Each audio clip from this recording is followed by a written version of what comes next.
Good time zone, everyone. How's it going? Let me lower the music.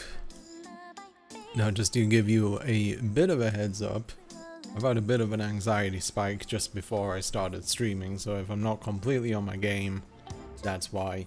So I've been trying to cope with that one. Doing some breathing, popped off a Clonopin, see how that turns out. Just like a bit of tension overall, so forgive me for that if I'm not quite there. And Camus just run away from me because he's a heartless creature. But anyway, how are you all? How do you like the quality of this? Because I got a new key light on sale the other day to improve my lighting. And it looks quite nice to me. A little bit sharper, you know, a little bit more defined. A little more professional, I guess. Because I was using one of my other studio lights. Like, I have panel lights that I use for my filming. And I use one of those as a key light, but key lights are different from panel lights, or like typical panel lights, because they're not as strong as key lights. It's hard to describe, but yeah, I have a nice new thing that's just right in front of me here. But anyway, who we got here today? Pokraj, of course you're here, hello. Yes, vote for me. I am running for Prez, even though I'm not allowed to, which is ridiculous. Luna, hello to you as well. How is it? Also, yeah, sorry for the technical issues. When I started the stream, it said it was like 2,000, 3,000 kilobytes a second, which isn't enough for a decent quality. And it also made me think that, like, oh, it's going to drop in quality partway through, which is what tends to happen. I'm a bit out of focus, actually. Focus. Okay. It seemed like it worked. But yeah, I had to reset my modem, that didn't work. I reset my router and that made it work, so I have a decent stable bitrate for now, at least. So yeah, sorry for the delay. Keizo Dia, how are you doing? Enjoying Dawn Trail, are you? Legalize crimes and criminalize laws, absolutely. You can use and do anything that you want. Do all the heroin in the world. I promise it's not weird. The Salari was in a dream I had last night. Do tell, Birdie. I am interested. If you need to pass out on stream, by all means, don't worry about me. It'll be fine. No, just whenever I get anxious, it's just like a feeling of being, I guess, just on edge. That general kind of feeling. Not sure where it comes from. Generally not sure what to do about it. It's because recently I've started a new medication. I think it might be because of this, but recently I started taking citalopram again, which was an antidepressant that I used to take, but went off it to try other things. Because like I've been dealing with like some pretty bad depression symptoms that I recognized, because, you know, once you deal with depression for a long time, you get good at recognizing these things. I spoke to my psychiatrist the other day, went over the options. I've tried loads of different medications, and citalopram, like I said, was my first ever one. But a lot of medications have like given me like really bad side effects. And since it was a while ago that I tried citalopram, I figured, you know, why not give it another try? Things change, your body chemistry changes, etc. Your brain chemistry changes. So I decided to revisit it. I'm on my first week on a very low dose. I'll be doubling the dose tomorrow. But yeah, one of the things I worry about, and hopefully this wasn't caused by this, was anxiety spikes. Because I've had some pretty iffy experience with SSRIs, SNRIs. Yeah, but you know, like I said, when you got depression symptoms, it's better just to act upon it.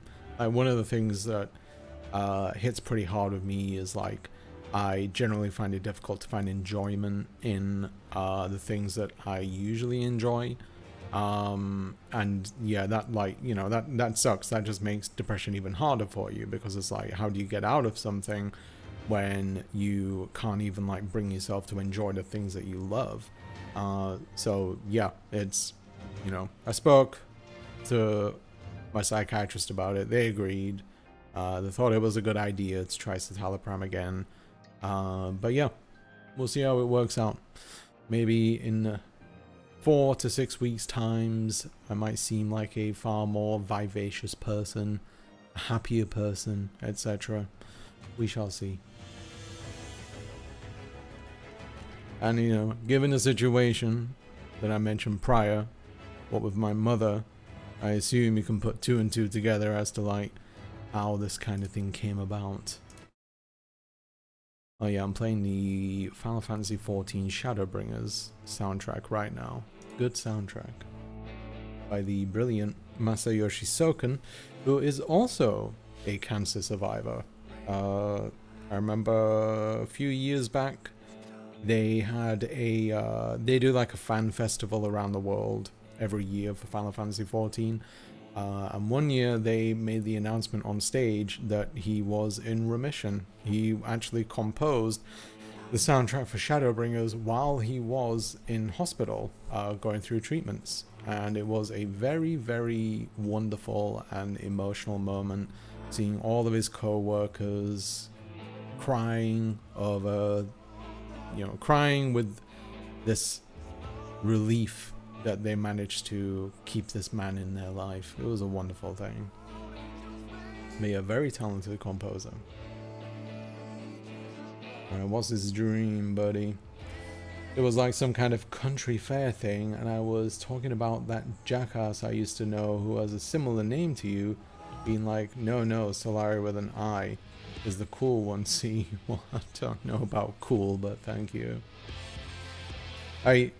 Bit of a crass joke here, but like whenever it used to be the case, like whenever someone said to me like, you know, oh, I had a dream with you in last night, usually my first response, my first joke response was, oh, I hope you cleaned up afterwards. So gross. Funny though.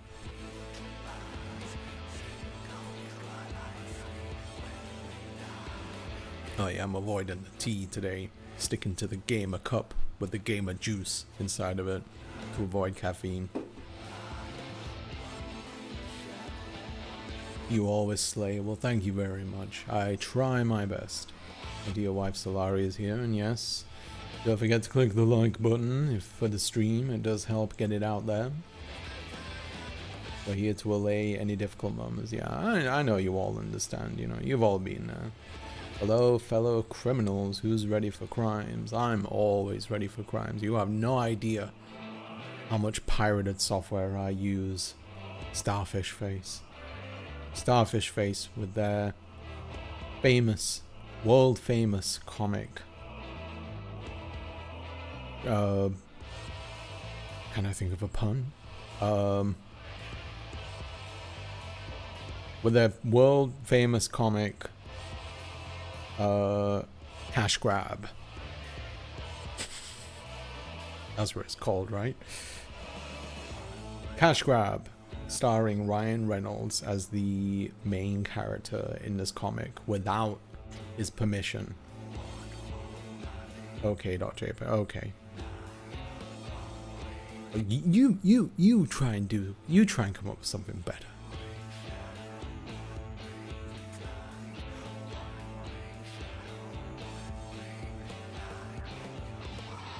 Starfish Face, lead singer of Outkast. I mean, eh? What was it? Andre 3000. Andre 3000, talented fellow, that one. I'm so sorry about your mom. Yeah, it was a hilarious bit immature. It is immature. My favorite jokes are always immature. I gravitate between like jokes which require you to like think for a moment and just the most crass jokes available. That is my range. And it either works well or fails horribly. But you know, that's the risk you take.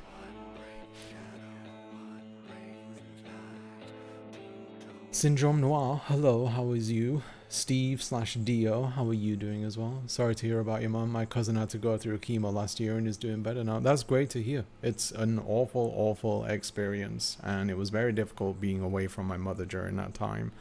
You know, I can't even go visit her right now because I had to send off for my passport renewal, as I explained last week. I did get an email today saying that the passport people in the UK have finally received my passport. Despite what those fucks at USPS said, saying that, oh, you'll have to pay $20 for this bullshit. Yeah, they got it.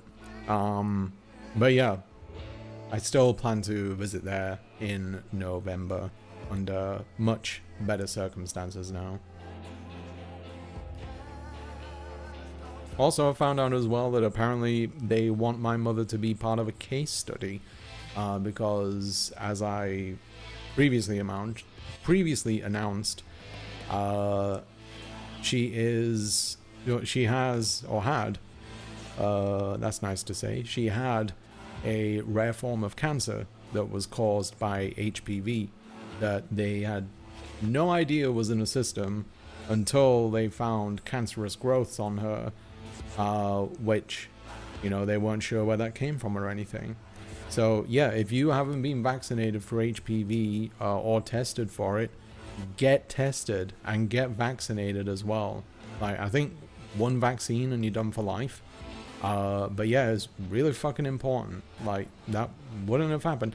They don't even have any idea like how long she had it for. She could have had it since she was a teenager, from birth, from adulthood, you know, it's just there for a lot of people. But yeah, it can be very dangerous. You can pass it along to other partners as well. It happens.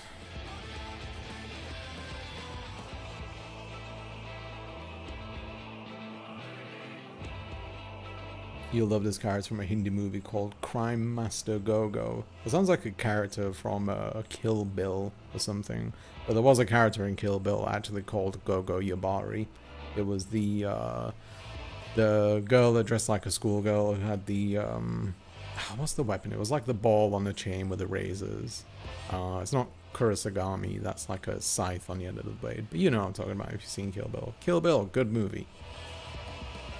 Waiting for the day where I can finally pirate a car. I mean, hey, if someone figures out how to, you know, hack them Teslas, only downside is that it might explode on you as soon as you get inside the car. Also, hello Zoe, I don't know whether I said it or not. And hello Glacial Creations. I always want to say Glacial Creations whenever I read your name. I'm not doing so good, but we'll get better hopefully. You will get better, yeah. We'll all get better in some kind of way. It just takes a little bit of time. Like I said, I'm, you know, coping with a bit of an anxiety spike right now, but I'm sure as time will go by, I'll get better. I may, you know, need to take an extra break or something like that just to settle down and whatnot. But yeah, everything gets better in some way or another. I'm gonna sit in the corner and think about punny names for my comic all by myself. Let's see, Magical Freelancers Guild is the name of it. Follow Birdie and their comic. I've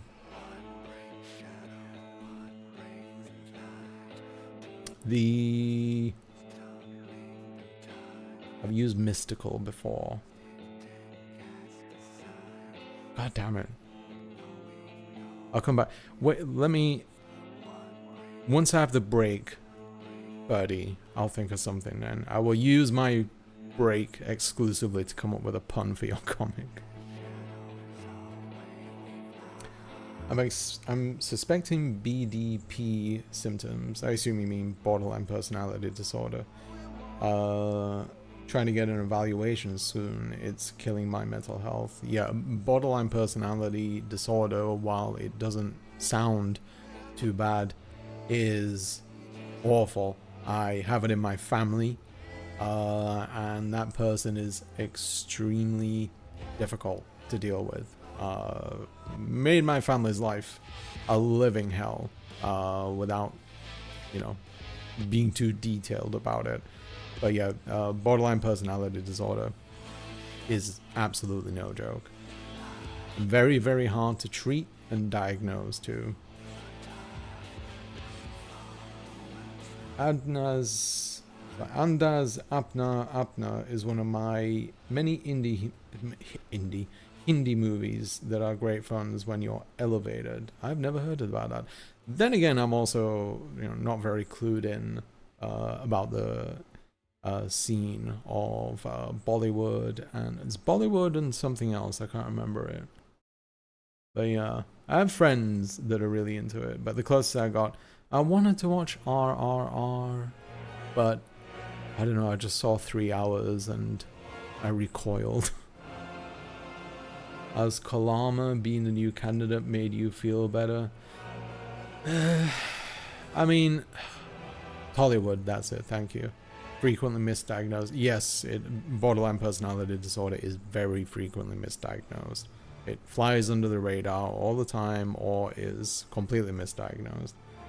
I mean, I guess seeing the response to it has offered some confidence in it, but like, I don't know, and this sounds shitty to say, but like, I feel like the better competition against someone like Trump would actually be another white male, because if you're trying to appeal to the people, to the undecided voters, like, look, America is sexist to its core.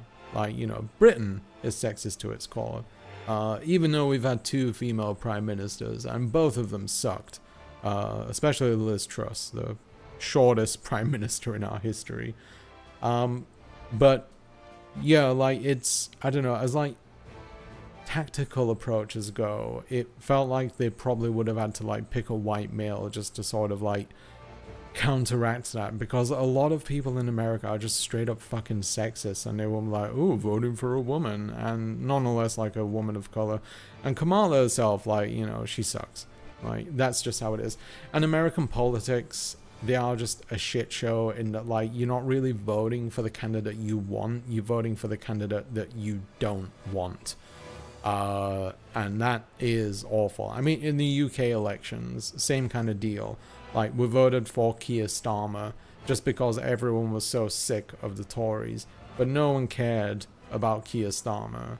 He is a, you know, he's the equivalent of watching paint dry. You know, I joked in the Discord saying that if Keir Starmer was a spice, he'd be flour. But it's, yeah, it's such a sad state of affairs where, like, elections just boil down to, I want to vote for this person because they're not that person. And believe me, like, you know, you should absolutely vote to keep the worst person out. Like, that is just how the game is, really. Like, I don't think voting third party is very effective in a situation like this. Because, yeah, it's like, as nice as it is to have the idea of having, like, a vote that's symbolic, it doesn't really help matters, you know? It sucks. Like, it's just being realistic, you know? Being utilitarian, I guess. Technically 3 female prime ministers. Oh, yeah, fuck, what was the name? Lady that could not dance. Someone remind me, please. Theresa May, thank you very much. The more I research borderline, the more I'm getting scared. I can relate to it like a lot of symptoms. The most important thing about borderline personality disorder and dealing with it is being mindful of it. Because a lot of people out there who have borderline sort of live in a constant state of denial that it's not a problem that they need to deal with and that they don't need to react upon it. Like, the person in my family is kind of like that. They don't see themselves as someone who has this mental illness, and therefore they don't react correctly to it. Mindfulness with something like that is a extremely important thing, because it means that once you can recognize the habits, you can react against it to better yourself and correct. So, you know, you worrying about it is in a weird way a good sign, because you want to do something about it. Whereas a lot of people with BPD do not do that. And that's what makes life worse for them. But it is a scary thing. I do agree with that. Like, you know, even I was like tested for it as well once. Like, my psychiatrist and therapist gave me sort of a rundown of like different symptoms and whatnot. And luckily, despite it being in my family, I dodged that bullet. But yeah, boy, was I terrified at the thought of possibly having it myself.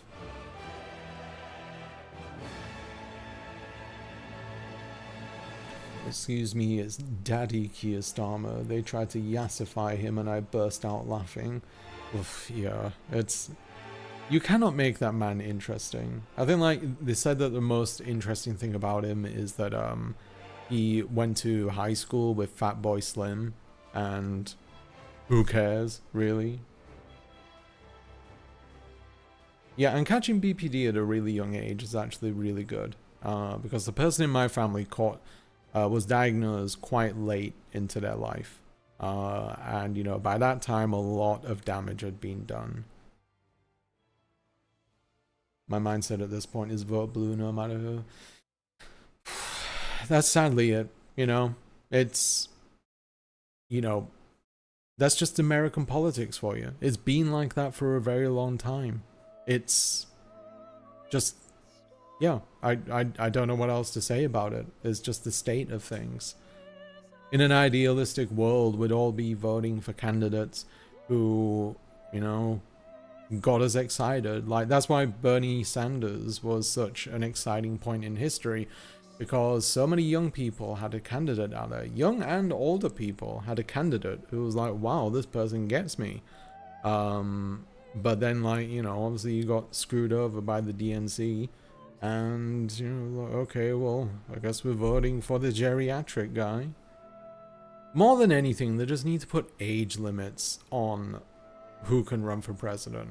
Like, 70 is the cutoff. 70 is you're done.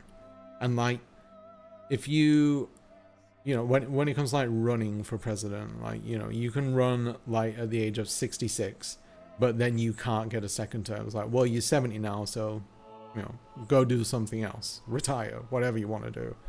Yeah, it's just no more geriatrics.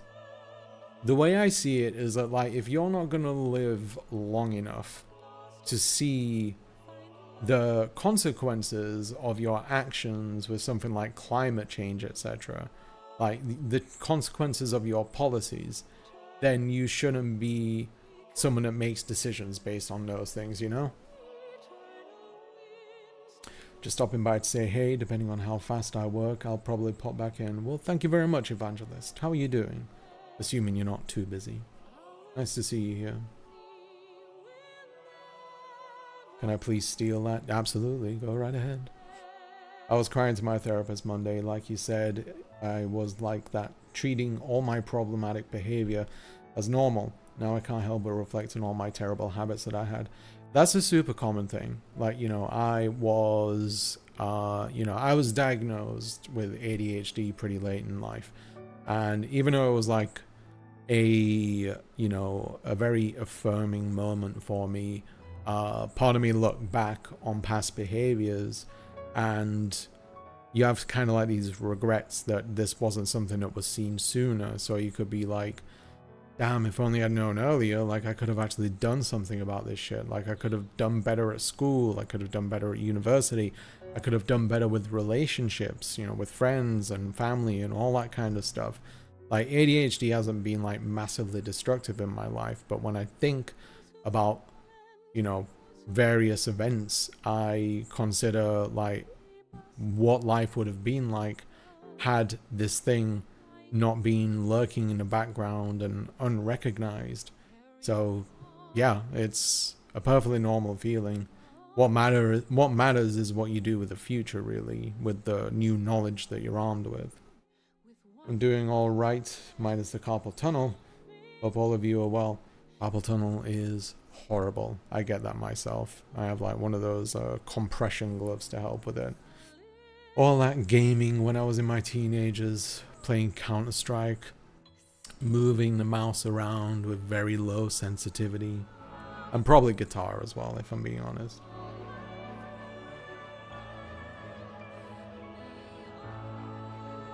Watching a level-headed progressive like Bo of the fifth column helps to not fall into doomerism. It's like the old days. It's like the old saying, on a long enough timeline we win. Yeah, you know, historically, like, we veer more progressive than we do regressive. It's just sort of like a 2 steps forward, 1 step back system. It ideally it should be quicker, but you know, unfortunately, we don't live in an ideal world. But as shifts go, you know, look at where we are now as opposed to like 10 years ago. We're way further ahead in acceptance of progressive policies and ideas than we were just 10 years ago. Even though we've had such resistance, like really strong resistance from opposing groups, people are generally more accepting of like LGBTQIA people, you know, women in the workplace and the general rights of women, even though obviously we had like the repeal of Roe v. Wade. But at the same time, America doesn't represent the entire world. Like, the world has all these different stances on where marginalized groups stand, and in general would be more positive towards it. You know, you have to see it as like, progress is progress. It may not be fast. It may not be the ideal outcome, but progress will happen regardless. Bernie's an exception to the age rule. Bernie is still sharp as a tack. Yeah, despite being older than Joe, than Trump, like, yeah, that guy is extremely sharp.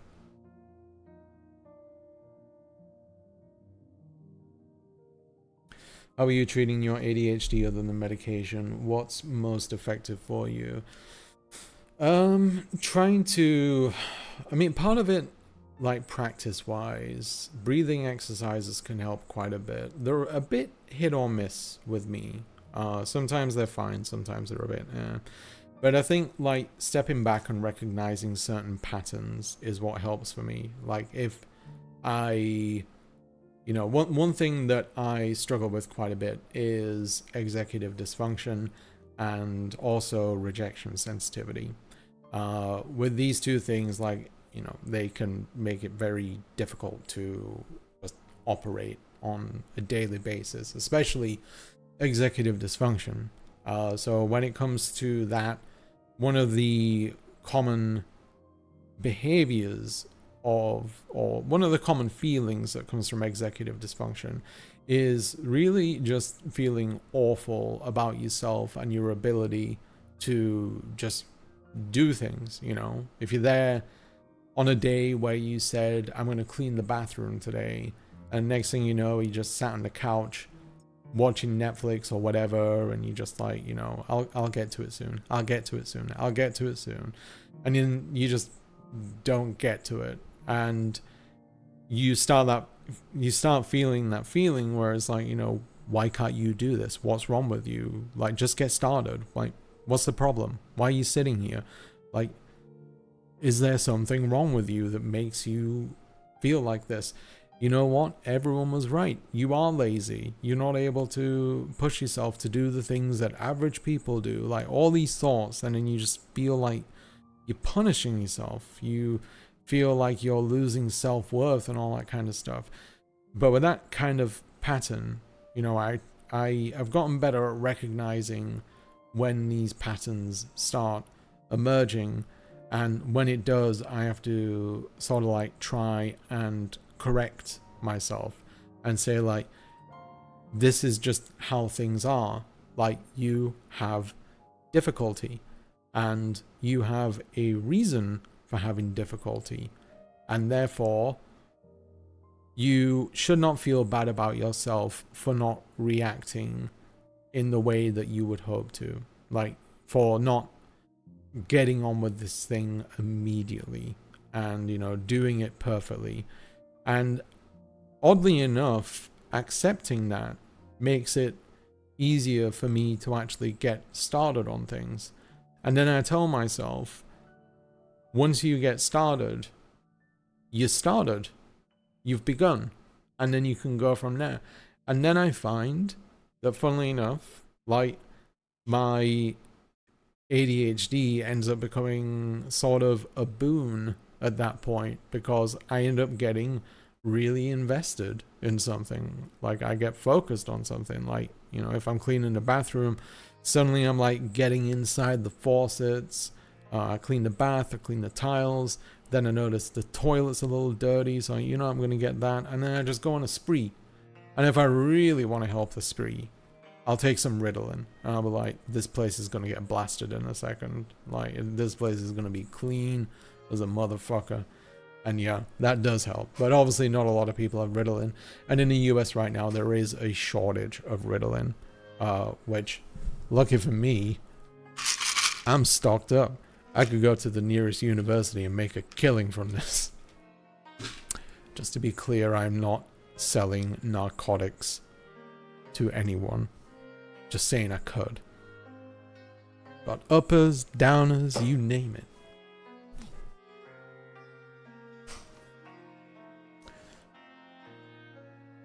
Where was I? Okay.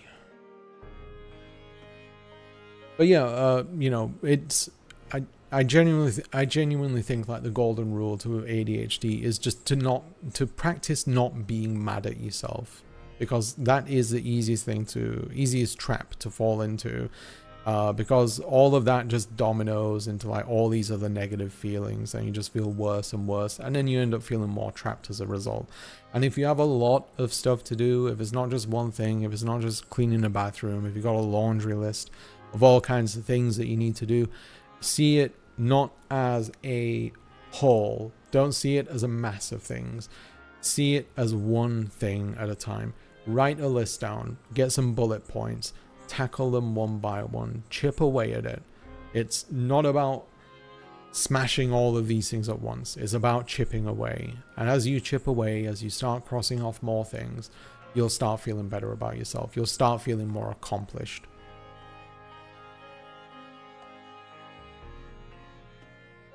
Our governor stopped the minimum wage raise here. I'm more concerned about a local election. Yeah, local elections are very important. Like, that stuff flies under the radar way too much. Like, people just focus on the presidency, but local elections, that's where some real damage can be done. What helped me, someone's actually getting in touch with an occupational therapist. That does help a lot too. Yeah, anything that can offer you some kind of help, some kind of coping skills, coping mechanisms, etc., is extremely helpful.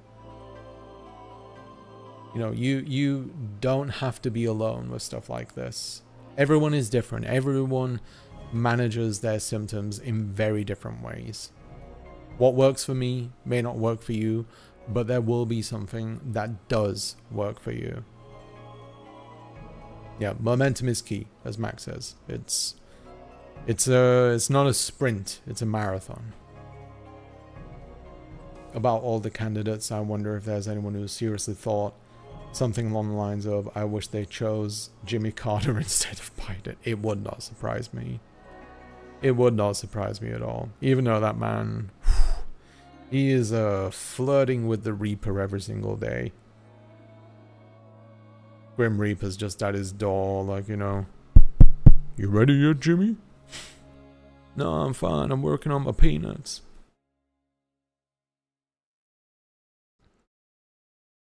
It's also it's better to take the meds every day, not just days when you gotta do stuff. Yeah, I should be doing that. I generally take it when I need it, but I should probably keep up with it. But right now, since I am on the early stages of citalopram, I'm trying to avoid Ritalin the best I can, just because I don't want, you know, I don't want to potentially cause a giant spike. I try to remind myself lazy people spend their time enjoying something else, not utterly miserable and ashamed. Very good. Yeah, that is a very good point. A lot of people, laziness is like the conscious rejection of being productive, as opposed to feeling like you're being fenced off from being productive, that your mind just isn't allowing you to be productive. But yeah, excellent point, Max. When I first got diagnosed around 24, I just felt so relieved, yeah. Because it meant that I wasn't a terrible, lazy, broken person. My brain is just different. So yeah, 100% on the don't be mad at yourself thing. Yeah, it's awful. Because like, even my wife, like right now, she's been talking with mental health professionals about her potentially having it, because the more I've recognized ADHD and its symptoms, the more I've seen it in her, and that executive dysfunction thing is what really gets to her. So I've had to remind her. She's had like an extremely difficult task at work recently, and you know, my wife is a cancer researcher, so it's very important stuff that she can't really mess around with.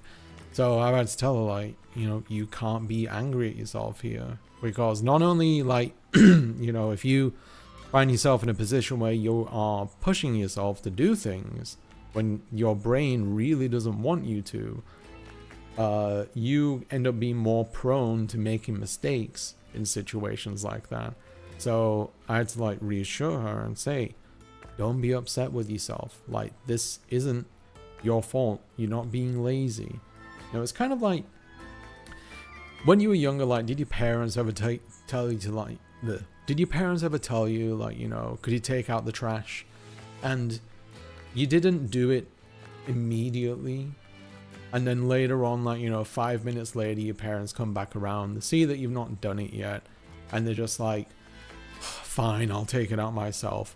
And it makes you feel like shit, because it's just like them being passive aggressive and saying that you're being lazy, all that kind of stuff.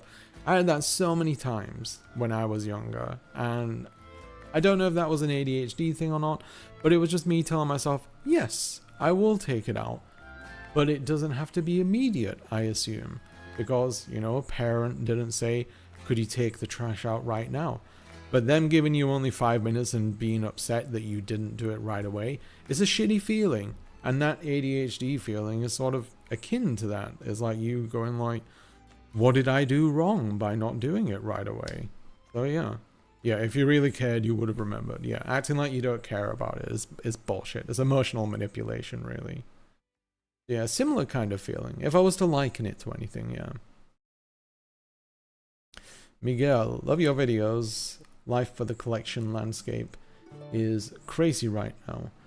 Be kind to yourself and know that you are making a difference for good with your insightful, entertaining videos. Well, thank you very much, Miguel. Greatly appreciated.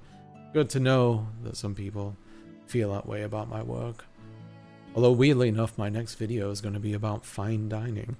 Although I have never had it before, but it's based around more media related stuff, namely The Bear and The Menu.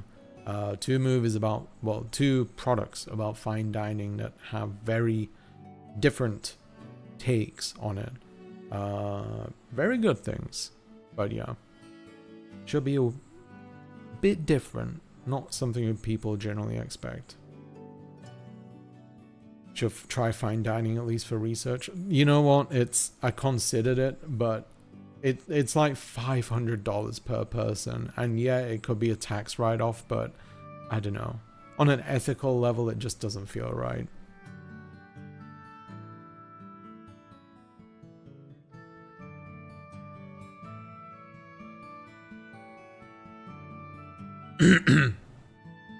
Hello, Sumi. How are you doing here? Nice to have you here. How's your day going?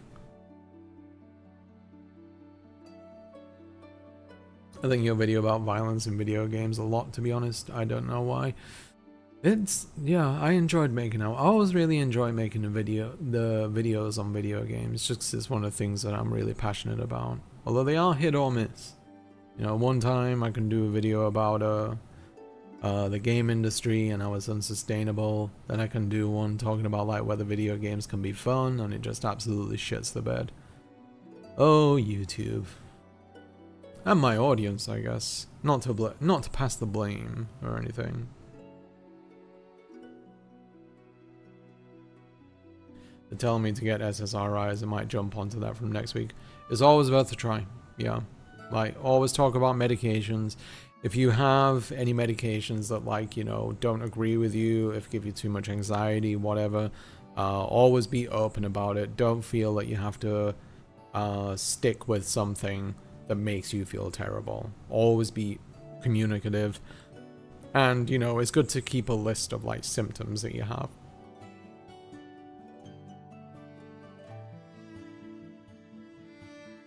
A lot of people get diagnosed when their kids do. It's kind of cute that the two of you are figuring out. Really? I did not know that. I once got so much stress that half my face got paralyzed for months. Bell's palsy. There was no other cure than to wait it out. Everyone please know stress has real world consequences. Yes, stress will absolutely fuck with you in the weirdest of ways. Like, I can definitely attest to that. I got tinnitus from stress. Didn't think that was a possibility. I thought it would go away, but no, I just have tinnitus now. It's wonderful. Is Cameroon next to you? No, he is in his large bed. We will visit him in a moment using the phone camera. But yes, fine dining. Kind of just talking about like how bullshit fine dining is. How there's like this cultish mentality around the people who admire and produce fine dining, like all that kind of stuff. And also its contribution towards gentrification as well. Because yeah, that's a pretty big one. The biggest thing for me is knowing that you don't have to do things in one sitting. Having laundry to put away, just do the socks, then take a break, then come back and do shirts. Literally life-changing. Yeah, it's, once again, it's not the whole thing. It's bit by bit, you know? It's, a house isn't built in a day. You have to do all these little things first, and then eventually it all comes together. We put a lot of pressure on ourselves as human beings, and, you know, people with ADHD have to come to terms with the idea that that pressure isn't suited to us, you know? Thank you for these live streams. These are among the best things I've found on YouTube. Well, thank you. I agree, but thank you. The bear is counterproductive for Salari. Yeah, the bear is a weird one. I really love the bear's first season, but it's gotten way too deep into the worship of fine dining, and I really don't like that idea. Yeah, I'll share my opinions in the video, but yeah, the bear started out brilliant. That third season sucked though. Quite a fall from grace, if I'm honest.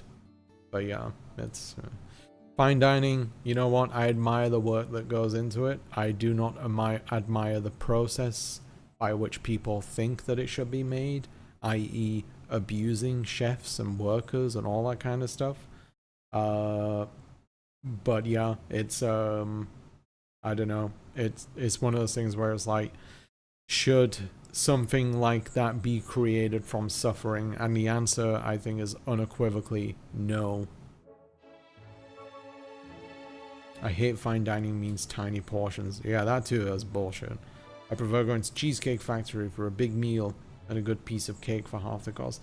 Simple foods is a wonderful thing, or are a wonderful thing. Simple foods, they're nourishing, they make you feel good. They're not trying to test you in some kind of way, and they're cheap, you know? I mean, those cheesecakes from Cheesecake Factory are overpriced as fuck. You can make a whole cheesecake for a slice of a Cheesecake Factory cheesecake. But yeah. I remember dear Starfish Face here. I don't know if they made this public knowledge or not. They used to work at the Cheesecake Factory and divulged the information. Yes, there we go. Divulged to us that they don't even make those cheesecakes fresh on the premises. Those goddamn liars.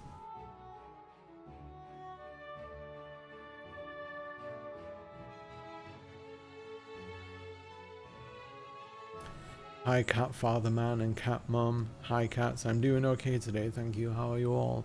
I'm good. Life has improved somewhat since I had the news yesterday, which I'll get into in a moment. I might have a break first and then we'll get into it, because yeah, it's a story, to say the least. Did you know that herpes can recur endlessly due to stress? Haha, my mouth won't stop bleeding. Yeah, herpes is with you for life. I think there's like 80% of the world's population actually has some form of herpes or something like that. It's dormant in a lot of people, but it is like one of those diseases that's treated like one of the most hideous and stigmatized like venereal diseases, as like, you know, gonorrhea or something like that. Yeah, but loads of people have herpes. If you've had a cold sore in your life, you got herpes. It just manifests in different ways.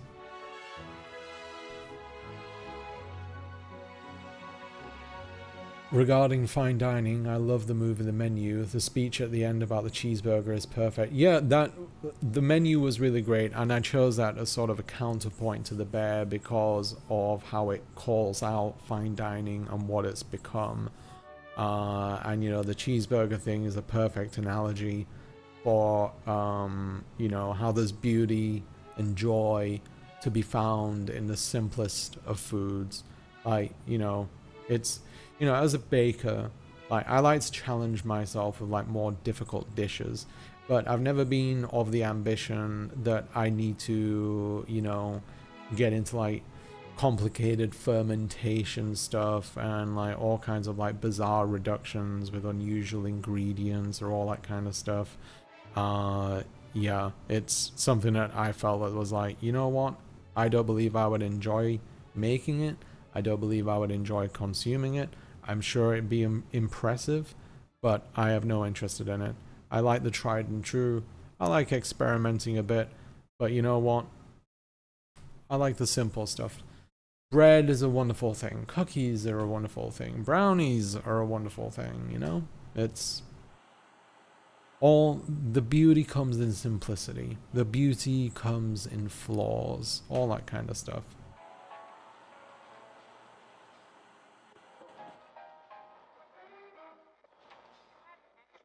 I probably missed the important part of the stream, but I was on a mental health walk. You haven't yet? No, I've not spoken about my my mother's stuff yet. Oh, you followed up with that. Okay, my bad. The Cheesecake Factory cheesecakes are made in California and frozen and shipped out to protect the recipe or whatever. I guarantee you that is not a it's not a complicated recipe. One part of it, I can tell you for sure, is cream cheese. The other part is graham crackers for the base. The rest of it, flavors. It's not KFC. We should get Cheesecake Factory for your video, call it fine dining, and let the angry comments flow in. Look at this caramel Oreo cake, so fine. I worked in fine dining for years, both full-time and as a moonlighting bartender. It's both a great way to make money quickly and a huge drain on your mental health. Yeah, the mental health stuff, I'm going to be bringing up that quite a bit, just because of the horrible environments found in these ones. And I'm going to be talking about the money side of things too, because like people who work in fine dining establishments, especially if you like a line cook, the pay is jack shit. Like, you can end up getting paid like $15 an hour for making extremely complicated foods. And this is at like some of the world's best restaurants as well. Like, one example that I bring up in it is like one of the world's best restaurants is Noma, Noma, run by Rene Redzepi, who is considered one of the best chefs in the world. They, just prior to COVID, had a staff roster of 34 paid cooks and 30 interns. That's 30.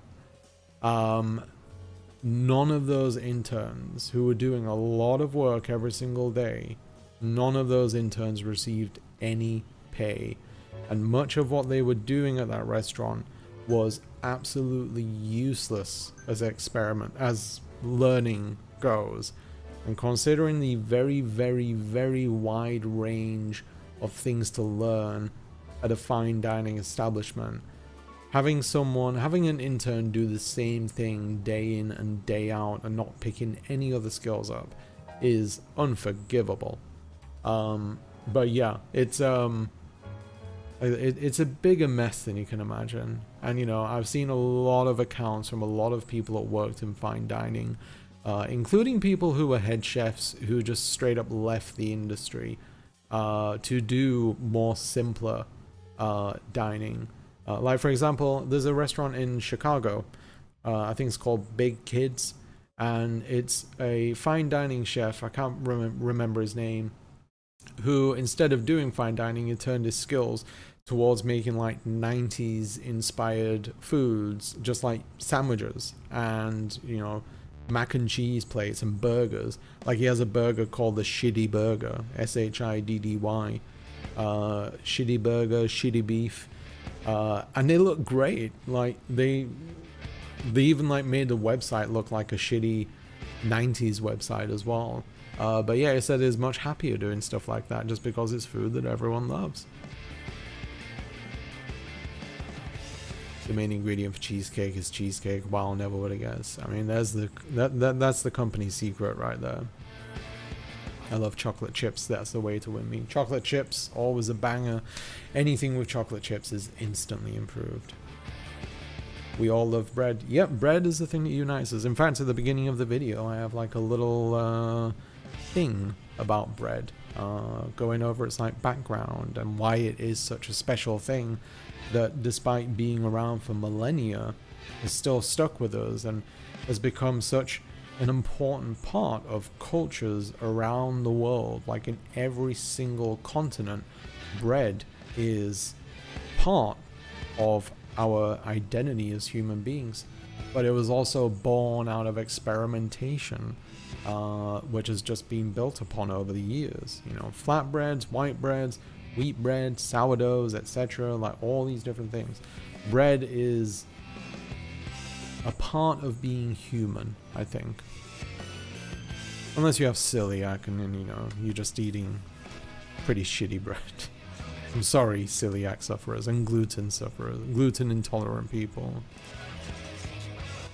I do not envy you. I'm sorry for your pain. Yeah, Star fucking hates the Cheesecake Factory. She's got stories.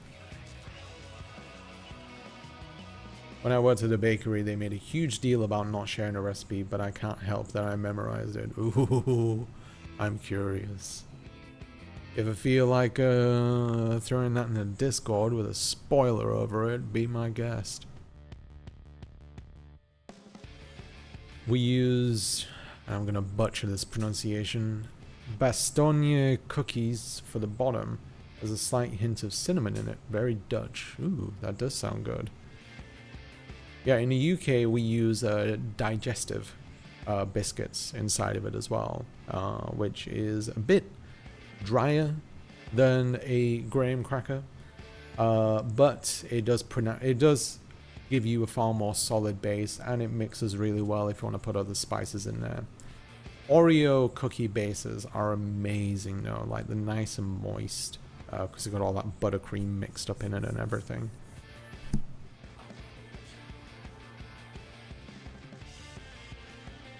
I know a person, I'm assuming POS, you mean piece of shit.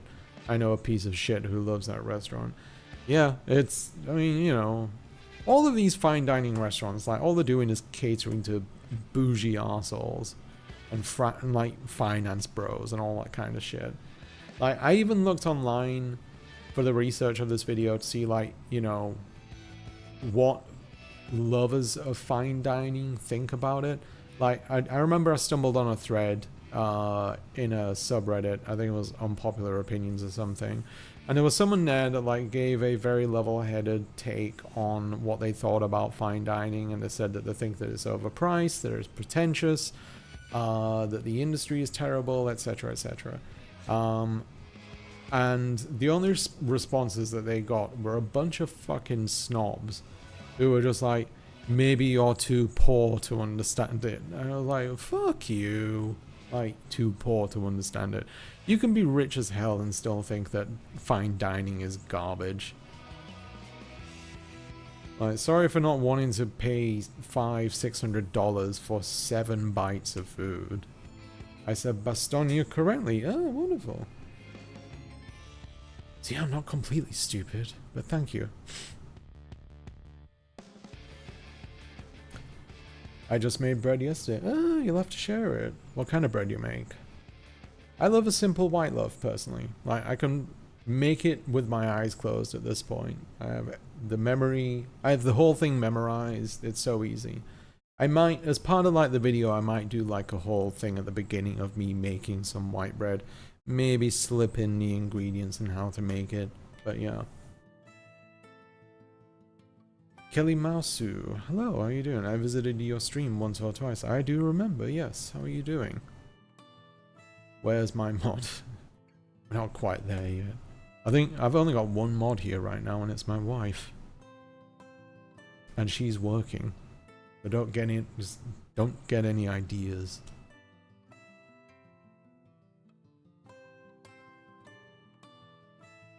Alright, so I am going to I'm gonna go have a quick break. Get a drink and whatnot. I don't have a question of the day. Before I go then, someone come up with a question of the day for me and I'll pin it and add it to the thing. Yeah, give me a question of the day. I really need the bathroom, so be quick.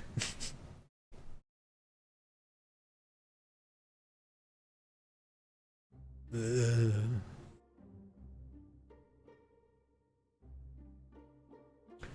working on my video right now. Life is much more manageable now, not in the least thanks to you. Well, thank you very much. I'm glad that I could help in some kind of way. Good luck with the video. And like I said, have fun with it. First and foremost, just have fun with it.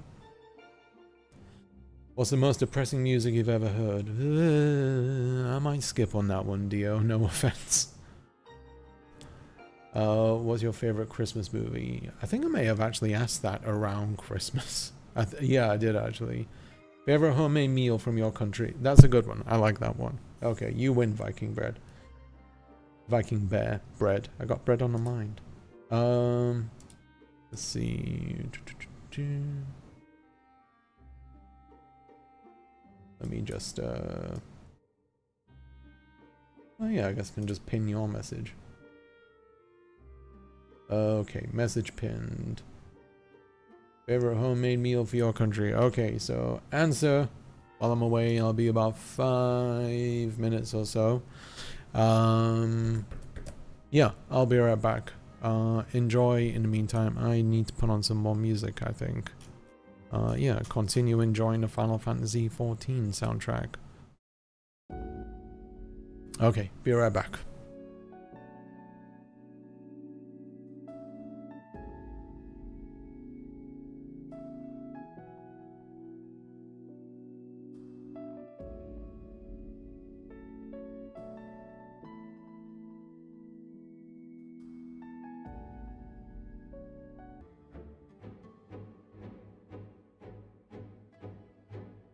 Alright, I am returned.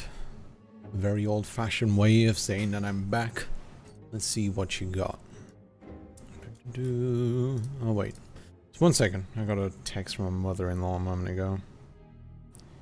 And it's tech problems, so I will definitely put that on the back burner. They'll be fine. Okay, what do y'all like? I'm trying to get back to it. Johnny Harris is a great video on bread in Europe versus USA. I haven't seen it.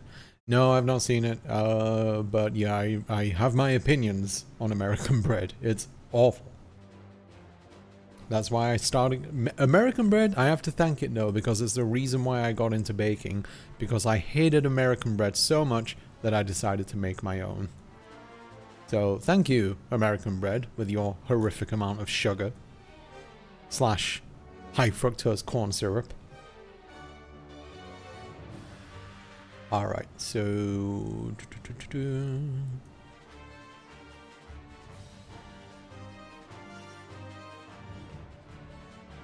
I really like to listen to your video about the lowest point in my life. Okay, bye. We'll visit you again maybe to remind you to check your locks. Check my locks? Oh my god.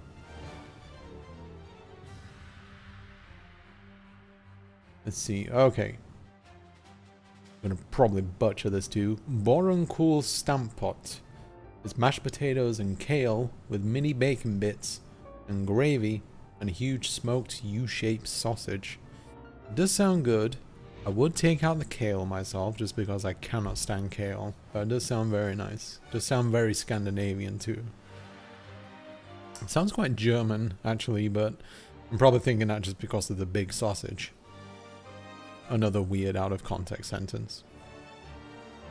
Really not sure if this counts because my family is from New Mexico and a lot of their food is a spin on Mexican food, but I love a good green chili pozole. I've never actually heard of pozole before. Murray maca. Puffed rice with tomatoes, cucumber, onions, and maybe even potatoes. And my mom makes a specific masala that coats the murray. The Western way I can put it is in a salad with Rice Krispies. Well, I do love Rice Krispies, I won't lie. I especially like the sugar-coated Rice Krispies. But yeah, it's a nice combination. And my wife says probably some southern barbecue, pulled pork with Eastern North Carolina barbecue sauce, with some mac and cheese, other classic southern sides, etc. Pulled pork is very nice. I don't eat pork anymore, except with some rare exceptions, but pulled pork is very nice. It is funny because like in the UK, we've been getting more and more restaurants trying to do American barbecue, and some of them are pathetic, I won't lie. Then again, seeing anywhere outside of the South and their take on barbecue usually isn't great, if I'm honest. I guess skewers for me. Hey, a good skewer goes a long way. Okay, we got plain boiled potatoes topped with sour cream cottage cheese sauce. Must add fresh dill and obviously like salt and pepper. And you eat them with some marinated herring. Oof, that sounds strong. But hey, I don't think I've ever had herring. Is that that food sourced among the extremely stinky rotting fish? Is that herring?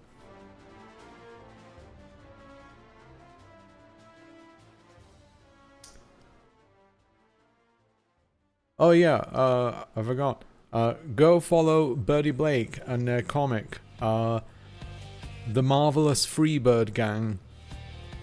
There is a comic book about a bunch of people who love Lynyrd Skynyrd, and they're also a gang for some reason. Birdie, I don't know if you're still here, but there's your plug.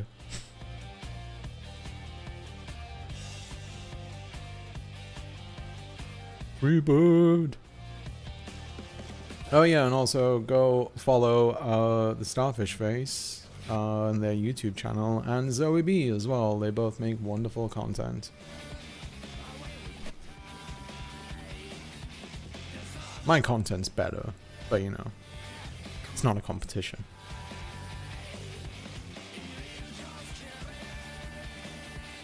I have a box full of fried chicken. That's my lunch and dinner for the next 2 days. I fucking love fried chicken, I won't lie. It's go follow Dio. He has amazing hair.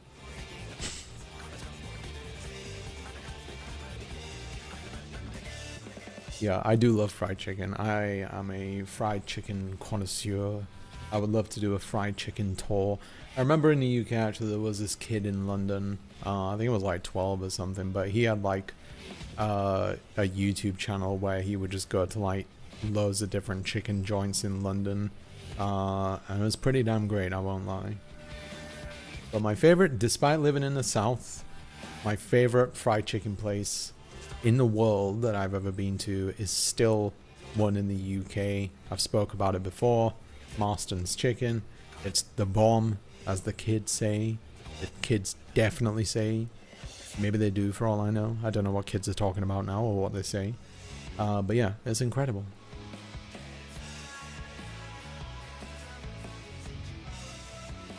From Venezuela, arepas. Imagine a burger bun sandwich, but the bread is made with corn at home on the toaster.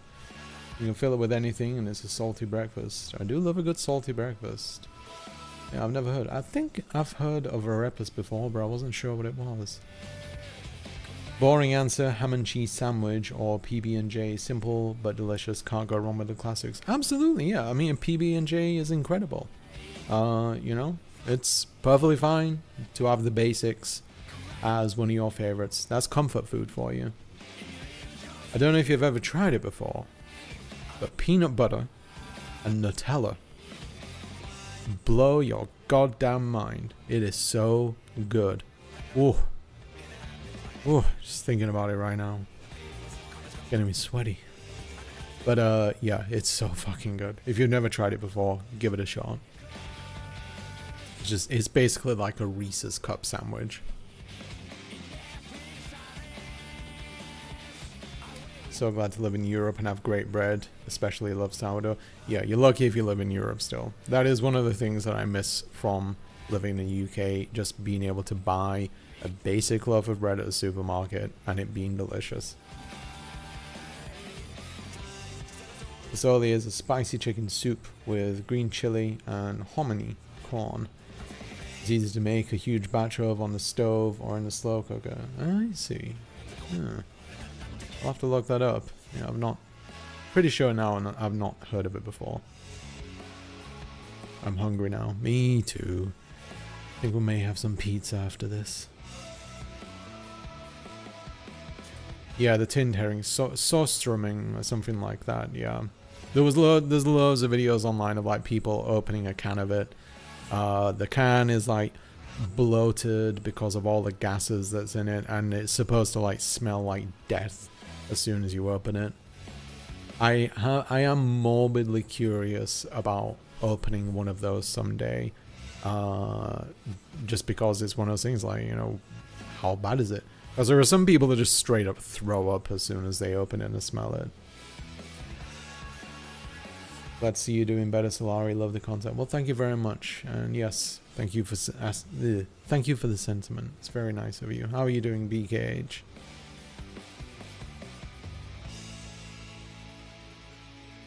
Is a discerning chicken review person who was featured on Jolly. What's Jolly? Kids talk about the Skibidi toilet. Yeah, what's the kids all about the Skibidi, the Hawk tour, which I only learned about yesterday. Gross. And I also learned that the woman who did the Hawk tour thing is apparently already being asked if she wants to do a reality show, because that's the point of history that we're in right now.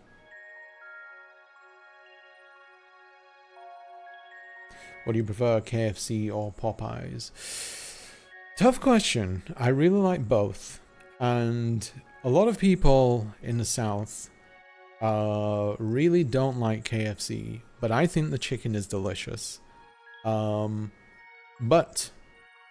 I also have a nostalgic attachment to KFC because fried chicken wasn't a thing for the longest time in the UK. So then eventually KFC found its way over. And me and my family on occasions would go there, and it was amazing. And it was like the only fried chicken that we could get. So I really formed an attachment to it. However, Popeyes has great fries. The chicken is pretty damn good. I prefer the chicken on the bone rather than the tenders. The chicken sandwich, to borrow the parlance from the kids, is mid. I don't know why people went crazy about that. But, you know, if I were to weigh it up, I'd say Popeyes has the edge. Love that chicken at Popeyes. As a kid, I would ask for KFC for my birthday dinner. So did I. Not even kidding. I did ask for it as a birthday dinner. Jolly is a channel led by Josh and Ollie who do various food stuff. Hence the name, I guess. What about their sauce? I don't really mess around with sauces at chicken places. You know, I'm not a fan of honey mustard. I despise ketchup. Barbecue sauce, that's made from ketchup, so no thank you. I wanted a Pizza Hut birthday. This is going to be pretty fun too, yeah. Do have a soft spot for the stuffed crust. Alright, so I guess I should talk about the stuff with my mother. So yeah, let's, I guess, give it a step-by-step as to what happened. So yeah, this is something that I have kept under my hat since it happened. I've shared it with very few people.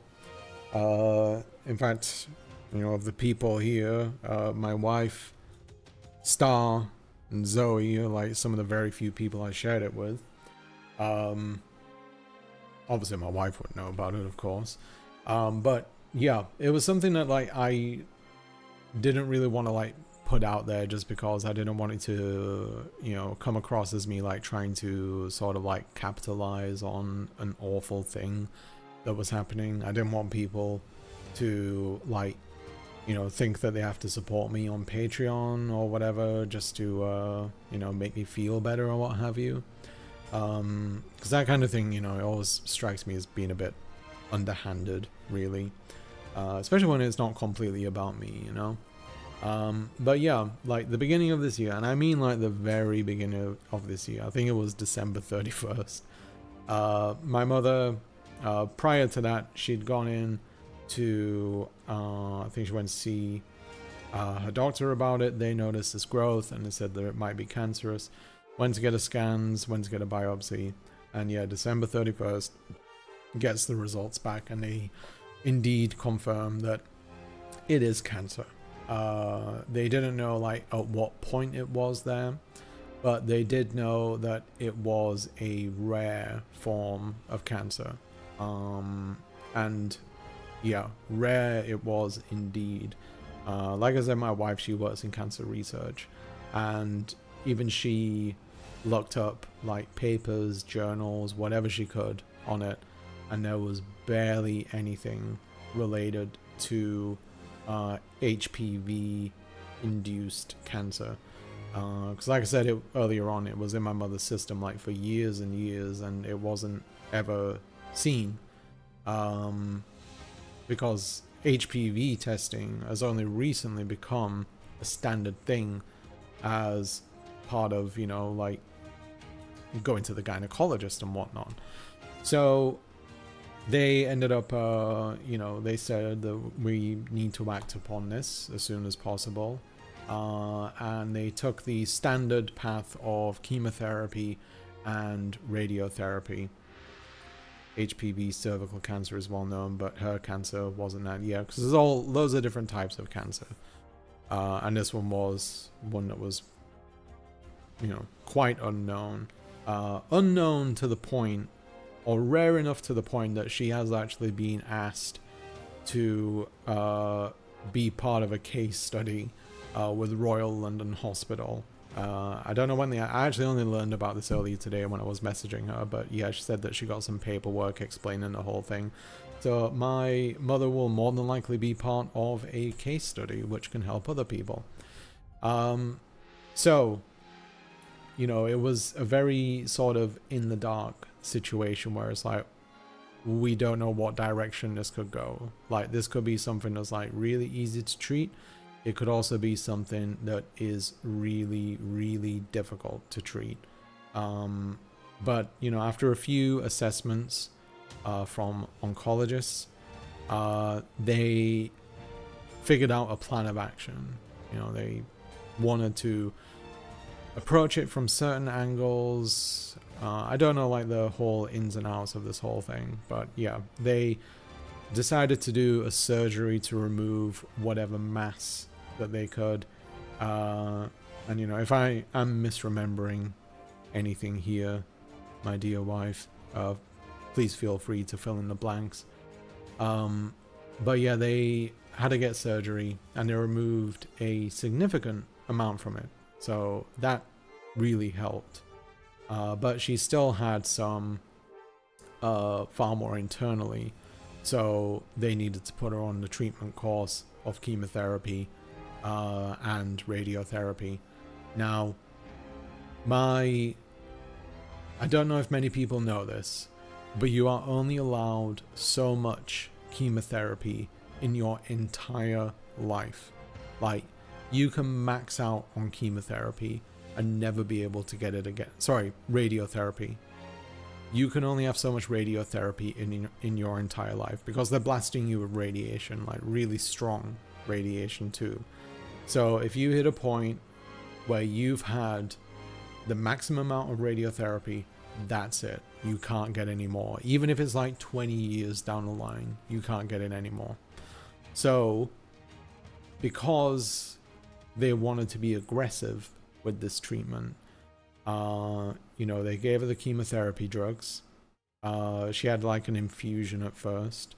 And then they gave her the course of pills. It was like, I think she took like a couple hundred chemotherapy tablets over the course of the months which this was happening.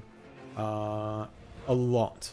You know, she had to stay on schedule as well, like never ever miss a dose. Set an alarm up if you need to. Just make sure you absolutely fucking do not miss taking these medicines. As everyone knows, like, chemotherapy makes you feel like shit. Like, it completely runs you down. It takes away your energy. And, you know, radiotherapy is the worst part of cancer treatments. Like, everyone thinks that chemotherapy is like the big bad. Radiotherapy, from everything my mother described, was horrendous. You can get burnt and blistered skin. You can get weeping of the skin. The pain is unbearable. And because my mother had to have the full treatment of it, it was agonizing. Like, she could not sleep. She could barely stand. She could barely even wear clothes in the area which it was affected. Like, my mother is a very strong person. Like, she has her faults, but I will never fault my mother for being so strong. But even with her, it was testing her limits. And there are even some people who go through radiotherapy who just quit treatment completely. Like, my mother said that she spoke to one of the nurses there, and she said she's had multiple people, this nurse has had multiple people just stop on their treatment. Like, they left a treatment because of the pain of radiotherapy and never came back. And some of them died. Some of them didn't. They got lucky. But because of how awful it is, they just gave up. Essentially giving up on life as a result. Which is, I don't know, to me that's madness. Like, I'm of the mindset that, like, you know, if you have people in your life that care about you, which you do, even if you feel like you don't, if you have people in your life that care about you, if you have years ahead of you, you should put up with it. Like, you have to put up with it, because the only other option is terrible. So she put up with this whole thing. Like, she powered through it. And she even tried to go for as long as possible without pain relief, which, you know, if I'm going to criticize her for anything, that was a dumb move. Because they said generally with people who go through radiotherapy treatments, it's around day 10 or session 10 that they have to take pain medicine for it. And she got to day 19 or treatment 19 before she said anything. And she was like messaging me saying, like, you know, this is unbearable. I can't stand it anymore. And I asked her, you know, well, are you taking anything for it? She's like, oh, I'm taking ibuprofen and paracetamol, which is like Tylenol.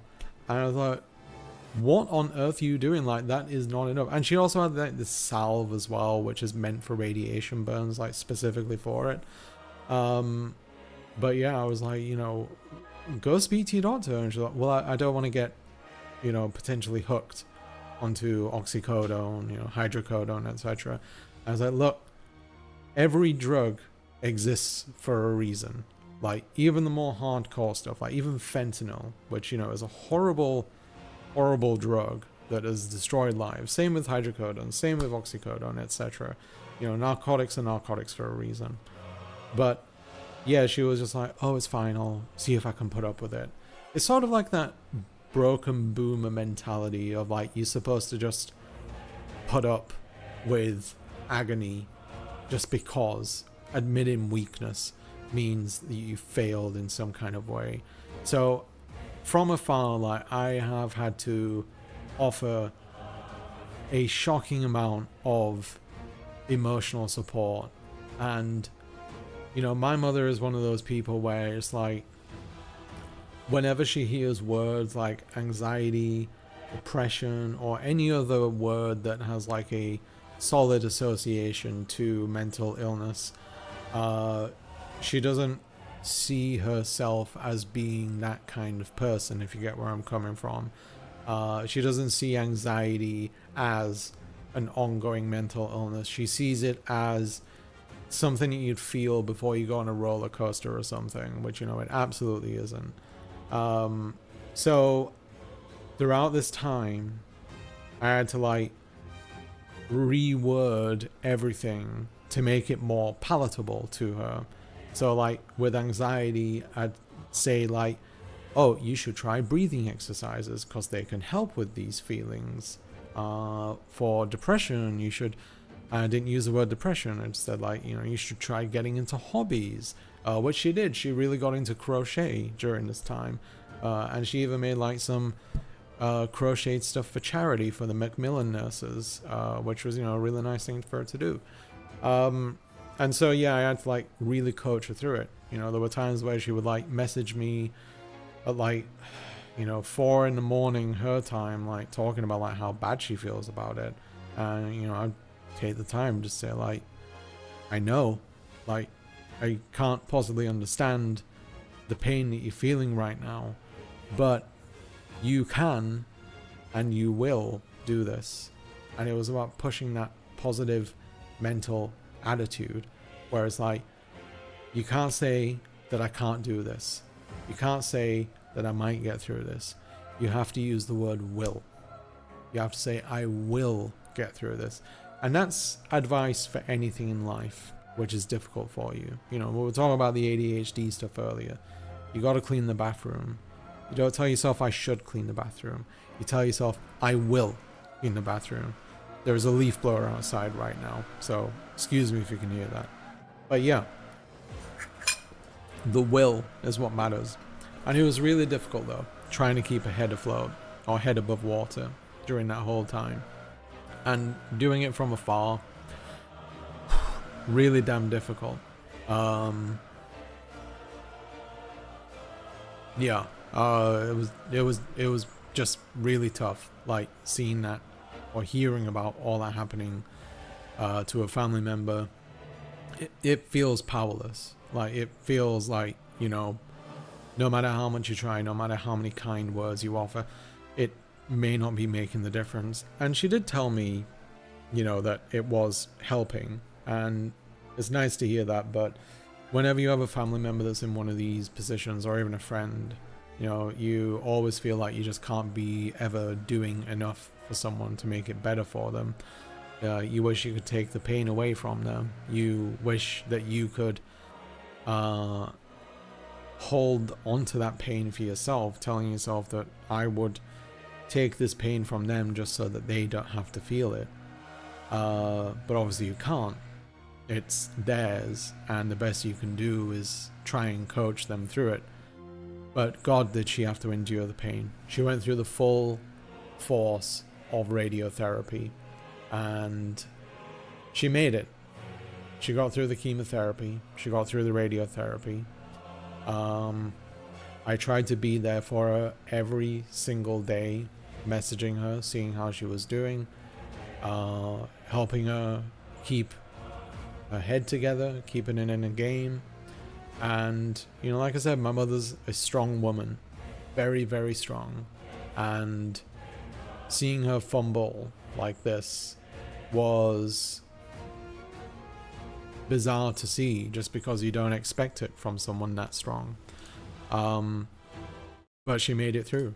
And, you know, this year, on a personal note, hasn't been amazing. Like, you know, the YouTube stuff is weighing on me constantly. Like, I feel like I'm piloting a sinking ship at times. This whole situation with my mother has severely affected my ability to work properly, because I've always, like, even though I've tried to maintain that semblance of stability, no matter what, something like this always lingers in the background, and it always has some effect on everything else that you do. It's pushed me back into the deeper recesses of depression. And part of it is just from that futility. And I told myself, like, you know, maybe I could go to the UK and help out. She has family that helps. She has, you know, friends, well-wishers, etc., who are really there for her. And they have been there. My nephew, for example, he's been so wonderful. Like, he's gone there to help her out, make dinners, clean up, all that kind of stuff. You know, props to him. He's a wonderful human being and has truly helped her out. My dad took her to her treatments every single day, and she was going to these treatments 6 days a week as well. Radiotherapy, 6 days a week for, I think it was 6 weeks or something like that, possibly even longer. 6 days a week getting blasted by radiation. A lot of it, the most a person can tolerate. All those burns, all that mess. And yeah, I mean, eventually she ended up taking stronger pain pills for it. And, you know, even that was something that she was nervous about too. And, you know, I told her, like, look, if there's a time for pain medicine, this is it. You cannot deny that. As I said earlier, these things exist for a reason. And this is a very, very good reason. So she ended up taking them. She felt better. And, you know, I said, like, if you worry about addiction, speak to your doctor about it. The fact that you are worried about addiction is a good sign unto itself, because it means that you can have a better grasp on that you're more mindful about not being addicted to something, and they'll help you with it, which they did. You know, she's no longer on the pain medicine, so, you know, that didn't become a problem. She still takes the gel for it. So yeah, after that, after the treatments, 3 more months of waiting, because the chemotherapy and radiotherapy is still at work during that time. It doesn't just stop after those treatments. So that was a lot of waiting at that point. A lot of still trying to support her, keep her, you know, from losing heart or anything. And yeah, it was a lot of work. It was, you know, for lack of a better term, for lack of a better word, burdensome in many ways. And, you know, my wife as well, I love her, truly do, but she also, you know, suffers from her health issues. She has fibromyalgia, Sjogren's. I've had to do my best to try and keep her afloat the best that I can. And I don't begrudge her for that at all. Like, I don't curse the fact that I have to do something like that. It just is what it is. You step up for the people that you love. So it's like, you know, ironically enough, I don't know if it's irony, but like, of like all the people in my life, like I've luckily been the only one that hasn't been sick or had some kind of ongoing illness, if you don't count mental illness, of course. So I guess I'm lucky there. But, you know, it's still been a lot to handle. And yeah, with the YouTube stuff and everything, you know, I'm always in a position where I just keep thinking, like, you know, how long is this going to last for? Why can't I find stability? Why can't I find proper financial support? Why can't I encourage more patrons? What is that? Dio, thank you very much. That's very, very nice. Very timely as well. Thank you, Dio. Yeah, even things like, you know, worrying about patrons and stuff like that. Like, I'd like to have more stability there, but I can't get it. My net gain of patrons this year has been like 2 patrons in 7 months, because of like patrons versus lost patrons versus gained patrons.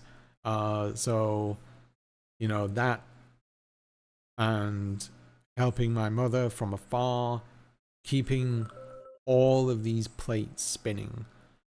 Good God, has it taken its toll. But, you know, I'm not the one that's truly suffered. You know, my mother has been the one that has had to deal with suffering that I wouldn't wish upon my worst enemy. So, yeah, we waited for the time to pass. And given, like, everything that had occurred, given it like this year had such a bad start.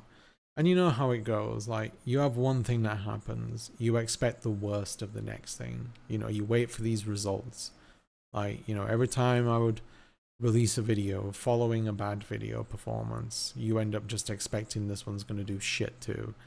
You hear bad news from the doctor and then you wait for the results. You expect bad results.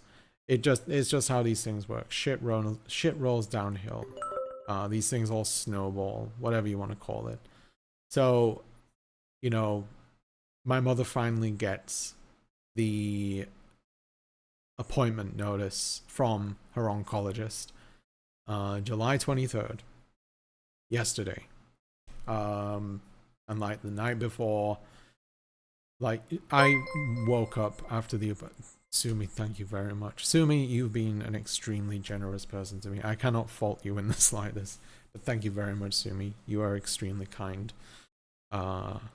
Always grateful for you. But yeah, so her appointment was in the morning.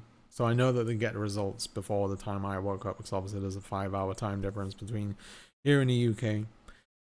And yeah, I was like, it was just like that situation where it's like, what next? You know? How else can life shit on you? And I know it sounds very pessimistic, and I try not to be pessimistic, I genuinely do. But yeah, at that point, I was just like, I need a win. Like, I desperately need a win. My mother needs a win. She's had a hard life, and I would hate for her to have to, you know, have to deal with whatever next steps there is. And don't get me wrong, like, cancer treatment has come a very, very, very long way. Even in the past 5 years, like, cancer researchers have made remarkable strides in treatments, and the survival rates have climbed drastically with a lot of different types of cancer. You know, my wife, she knows this. You know, she sees patients all the time. She deals with lung cancer patients, and those people are very poor odds, but it's improving. So there's reasons to be optimistic, but it's cancer. There's always reasons to be wary of it. And with it being a rare cancer, I know you don't see patients, but you see patient details. Don't split hairs. Anyway, so waiting for Dio, thank you again once more. Very, very, very kind of you. Sorry, I'm getting a bit overwhelmed right now. So yeah, I was just expecting the worst at that point. You know, it was just what happens next. It's a rare form of cancer. Who knows which way this would go? So yeah, I went to sleep that night after taking a Klonopin because I knew that I wouldn't sleep. And the news I woke up to, I had a message from my nephew as soon as I got home, as soon as I woke up that morning. Let me see if I can pull it up while trying to avoid personal information. Yeah, so first thing yesterday morning, message from my nephew saying, here to deliver amazing news, lots of exclamation points. While we're still at the hospital, my mother's scans are showing no cancer, only scarring, which is causing her a few issues. However, it's treatable and caused by fibrosis. They don't have a pre-treatment MRI scan results because it was at another hospital. They're going to try and find it. However, in the meantime, they're going to give her another localized MRI scan to be 100% sure. The PET scan was okay. The PET CT scan was okay. She's booked in for another MRI and she'll be assessed every 3 months. But for now, she's okay. We have reason to celebrate and move on. And yeah, that was like,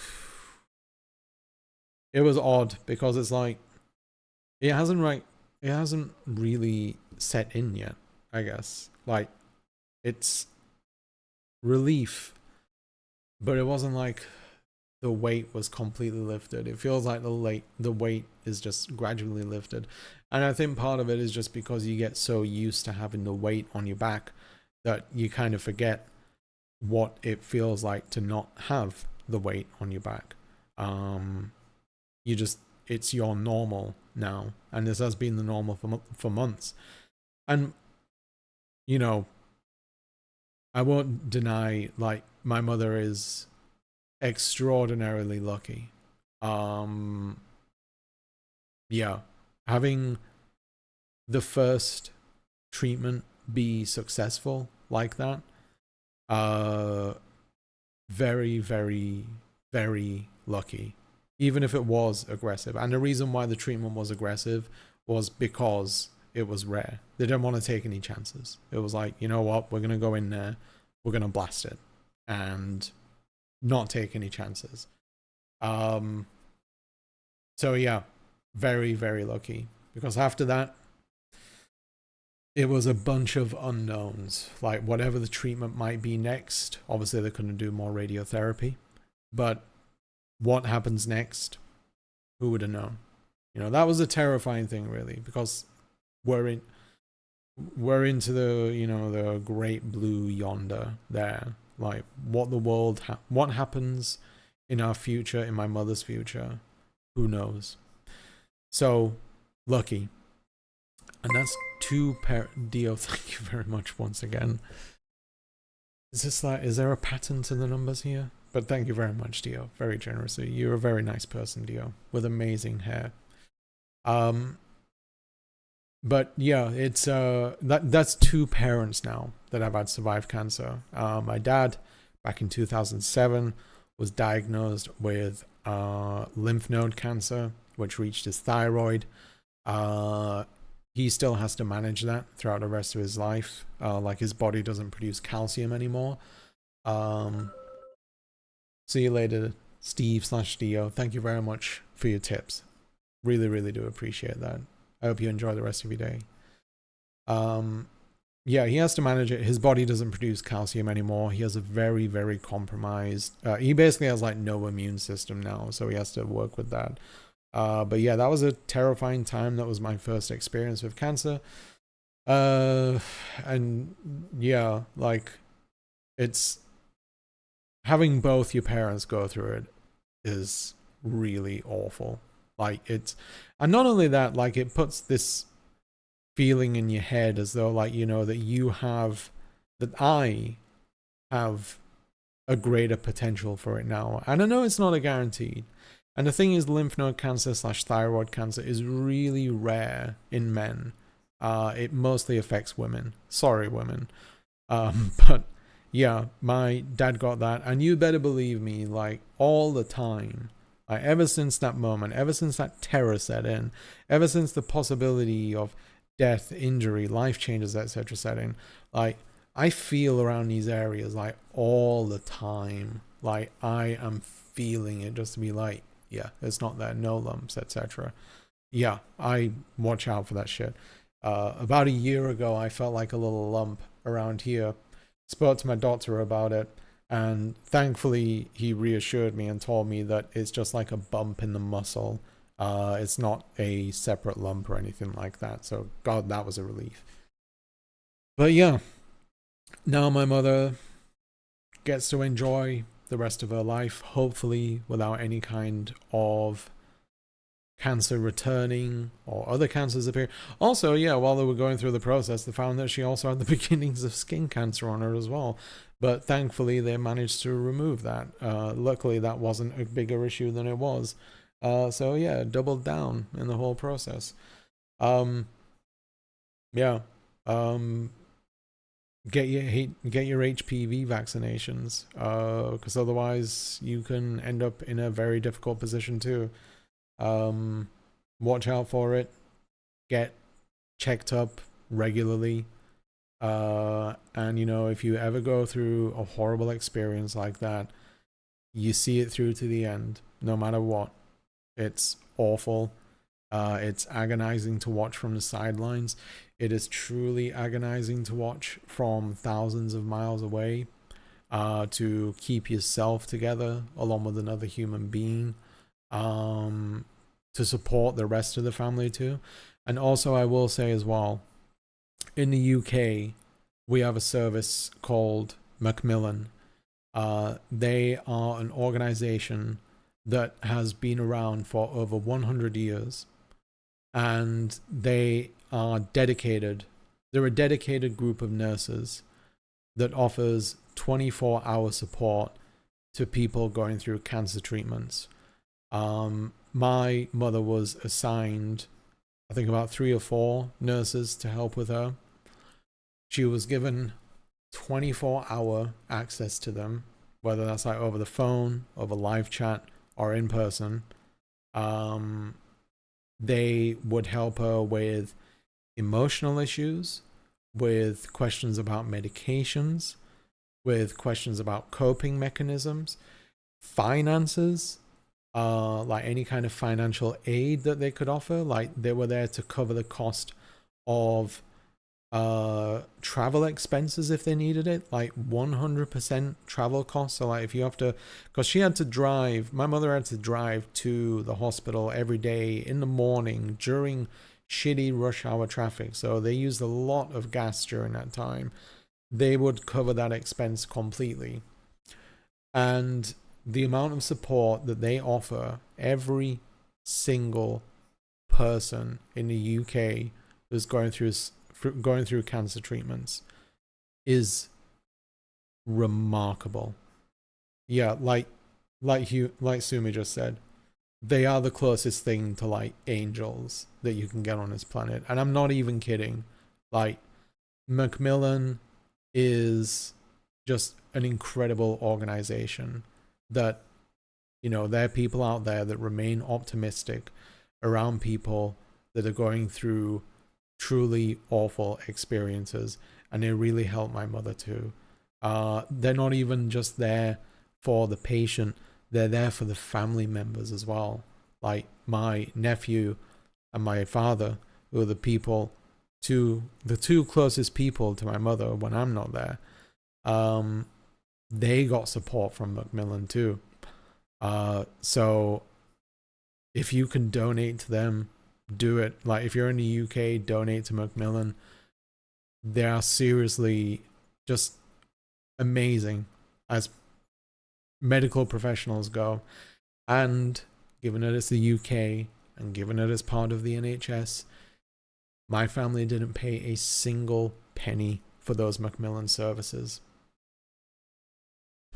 It's why universal healthcare matters so much. I dread to think what it would have been like for my mother if she had all those services here and had to pay for it, whether that's with or without insurance. It matters so much. Bless the NHS. They're one of the greatest services in this world. I'm glad that those fucking Tories are out right now, so we can actually put some effort into restoring the NHS.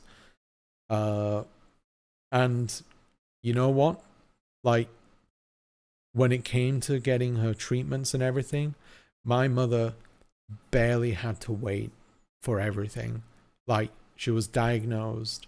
Within 2 weeks, she was getting surgery to remove the mass. Within like a couple weeks later, she was getting treatments for it. They were lightning fast on these things. So, you know what? There's a lot of criticism for the NHS, but with something like cancer, they do not fuck around. They didn't fuck around with my dad. They didn't fuck around with my mother. The NHS is an incredible service. And, you know, I miss them dearly. That's one of the things that I miss about the UK, not having the NHS anymore. I have some amazing health professionals here, but, you know, the NHS is truly a special thing. It's the greatest thing that the UK has ever come up with. And yes, I know that the UK has also done some really shitty things, but at least they have that under their belt. But yeah, that's the story I can recall. And yeah, it was, I hope none of you have to go through that. I'm sure some of you have gone through this kind of thing. And you know, I sympathize with you. But yeah, it's been a rough time. So after all that, I'm hoping that I can recover mentally from all of it. I'm hoping that I can find some level of stability in my workflow on YouTube. because, you know, as sides of my life goes, like, I have to work on that one. I have that weight lifted off me for all that stuff. Still, you know, coping with the aftermath and still not quite set in yet, but yeah, I'm hoping now that I can get my shit in order when it comes to everything else, because yeah, that's a whole other thing. Yeah, fucking YouTube, seriously. But we'll see. HPV, it never hurts to get checked. It's required for women over a certain age here too. Yeah, and that's the thing, in the UK, it wasn't a requirement at first. It's only recently become a requirement, which is a bit silly, but you know, a bit silly that it took that long, but yeah. But yeah, thank you all very much for listening to that one.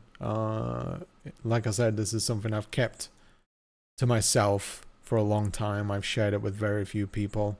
I didn't want to turn it into a method of trying to get engagement or anything like that, because I don't know, I think people would see it as a pretty tacky thing. I personally would see it as being quite tacky. But you know, sharing it, I guess, goes some way in explaining like where I have been mentally over the past several months. Not in a great place. Struggling from all ends. And I'll still make a Patreon video someday, like talking about like the future and everything. But you know, if you do want to support the channel, you know, become a channel member. It's $2.99, or become a patron, get early access to videos. All that shit, which I repeat over and over again. But it's all very much appreciated.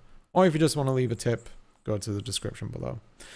God, I'm very dry right now. My mouth always gets very dry when I'm talking about emotional stuff. But yeah, get your checkups. Get it all looked up. Cross all your T's, dot every I's. Be 100% sure. Oh, Rowan, thank you very much for becoming a patron. I thought I had an alert set up for that, but not. Thank you very much, Rowan. Seriously, thank you. Like I said, earning patrons this year has been a ball ache. Like, I don't know what to do shy of begging people. But I'm not there yet. Give it a month. Alright, so I'm gonna go take another break. I've been meaning to for a while. You know, I appreciate that. You know, I don't begrudge people for dropping pledges or anything like that, you know, especially if they got like changes in financial situations. It happens, you know, and any creator asking for money is also asking for a lot too. You know, I look at it from my own perspective too. I do begrudge people who are arseholes when they leave like exit surveys and say really shitty things for me, but you know, that's a whole other thing. I can't even get the patrons I do have to actually look at the work. That is true. I also have that struggle, Birdie. I will leave exclusive content out there or release early access videos, and I'll leave it up for a few days and like no one watches it. I'm like, okay. But as far as I'm aware, like a lot of people don't unless you got like really, you know, special things that you can offer as a Patreon perk. Apparently a lot of people don't care too much about it. From what I've heard, at least. Like some people are fine, like just offering support. But yeah, different strokes, different folks, I guess. But yeah, I'm gonna take another break. I'll be about 3 or 4 minutes or so. I will put the music back on in a second. If you still haven't answered the question of the day yet, feel free to, especially for newcomers. Also, hello, dear Prince. Thank you for joining. And Sunside as well. But yeah, I'll be back in a few moments. I think we'll go on for about a half hour more or so. But yeah, be right back. Alright, I'm back. Sorry, I needed to moisturize my nose and my throat. Because like I said, for some reason talking about emotional stuff makes my throat very dry. But yeah, thank you all for hearing me out there. I really appreciate it. And thank you very much, Sumi, for becoming a patron as well. And I don't see myself really using it, just wanted to share support. That's perfectly fine. But you will get, well, I mean, you were getting early access to videos anyway since you're a channel member. But yeah, you know, it's something. But yeah, I appreciate it. And I appreciate you as well, Rowan, for signing up as well. But you know, if you ever do want to contact me on Patreon, I always have DMs open on there for anyone. And of course there's comments and whatnot, but yeah, you know, it's used however much you want to use it, really. Everyone has their different ways. Just came here, so I may as well answer the question of the day. Favorite homemade meal from my country? I'm supposed to say pierogi, aren't I? I think pierogies are really good. I like them. So yeah, why not? And my favorite meal, well, I guess it's a home-cooked meal. I would say my favorite would be like a good roast dinner. My mother makes really nice roast dinners. It would be like roast chicken or roast beef, some mashed potatoes, or even better, roast potatoes. Those are incredible. Like, they're just like peeled potatoes with a nice crispy outside and a fluffy inside. So nice, like baked in oil. Some really nice beef or chicken gravy, depending on what you're having. And yeah, usually some other sides as well, like carrots and what have you. So nice, so flavorful, so comforting. Yeah, that's what I always really like. And Yorkshire pudding too. Yorkshire pudding, oh my god. Fill those up with some gravy. Really, really nice. Favorite meal from the UK though, and I guess you could make this as a home-cooked meal, but bit of a stereotype, but fish and chips. Like, fish and chips is just it's so good, and it is a great comfort food as well. It's pretty cheap, but you know, it's, you know, one of the things about fish and chips in the UK is that it's something that's beloved by people both poor and rich. It's a universal food, really, and that's what makes it so great, I think.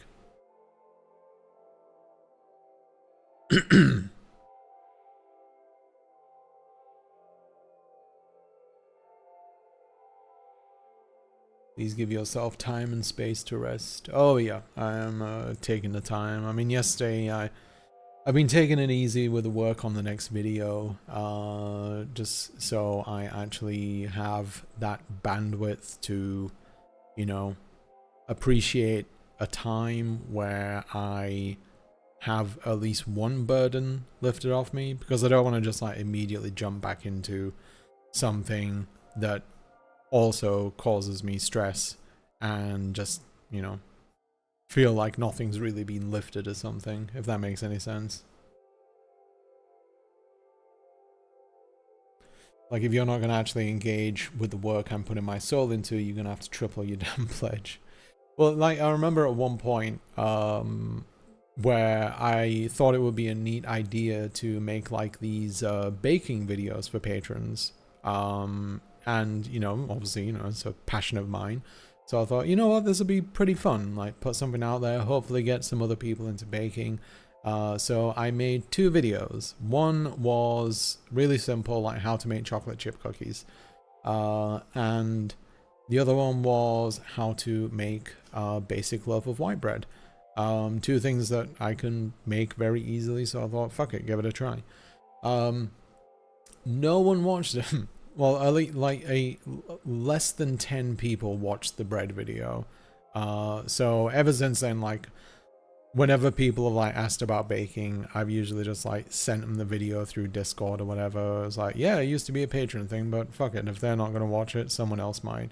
Because, you know, you make the time, you put the time aside to make it, you edit it together and everything, and, you know, like Birdie, they'll like, you know, draw something, paint something, all that kind of stuff, and then just at the end of it to have no one engage with it is like the shittiest thing, really. I'm not begrudging the people who don't go out of the way for it, but, you know, that's just how you feel about it, really. But that is sadly the risk that you take with creation in general. And it's one of the reasons why I really like baking, because you have such an instantaneous feedback from baking something. You know, you make something, you put it in front of someone, they eat it, and they give you feedback, and it's like, you know, oh, you made something really nice. So that's, I guess, a nice affirming thing about it. Unlike, you know, making a video or drawing or whatever it might be, which, you know, feels like a very uphill battle to get people to engage with it in a positive way.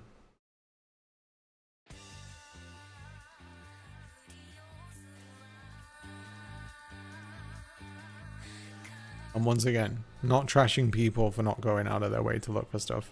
Life is busy. I understand all that.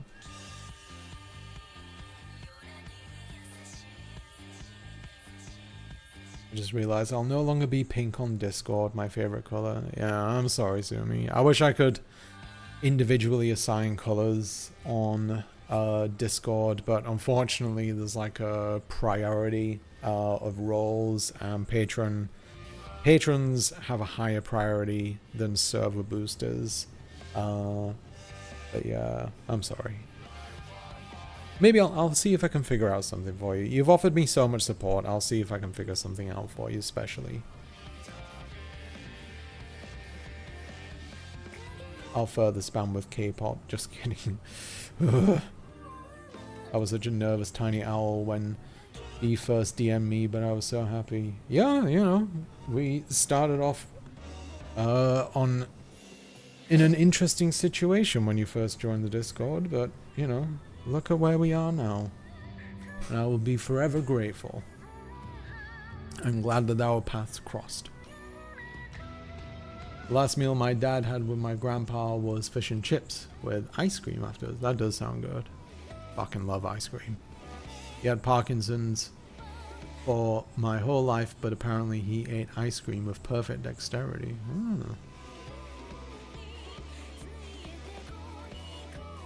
It does sound like a good last meal though. The other thing, if you have a last meal, it's gotta be something that, you know, it doesn't have to be anything too fancy, like a expensive steak. It can just be something you really like. But yeah, sorry to hear about you losing them, but I hope that they did enjoy that last meal. Give me money or give me attention, goddammit. It feels really shitty to have people be like, ooh, have some pity money. I literally don't care about your work. It can do, yeah. Or it feels, I mean, for me, like, I'd say it always feels bad, like, whenever you make, like, one video that someone doesn't like, or maybe even that they take issue with, and see, that's like the interesting relationship with patrons. It's kind of like some of them treat support as a way of kind of determining, like, well, not determining, but like sort of coercing you where you go creatively. Like, they will like love everything else that you've done, but like you make like one misstep or you experiment with something and suddenly they'll just withdraw the support. And I've had people tell me directly on Patreon, like, you made a bad video, like that debate bro video. Holy shit, did a lot of people express how much they hated that video. And, you know, I still stand by what I said in that video, regardless of that. I lost 20 patrons from that video. Some long-term patrons as well, like patrons that I'd had since the beginning.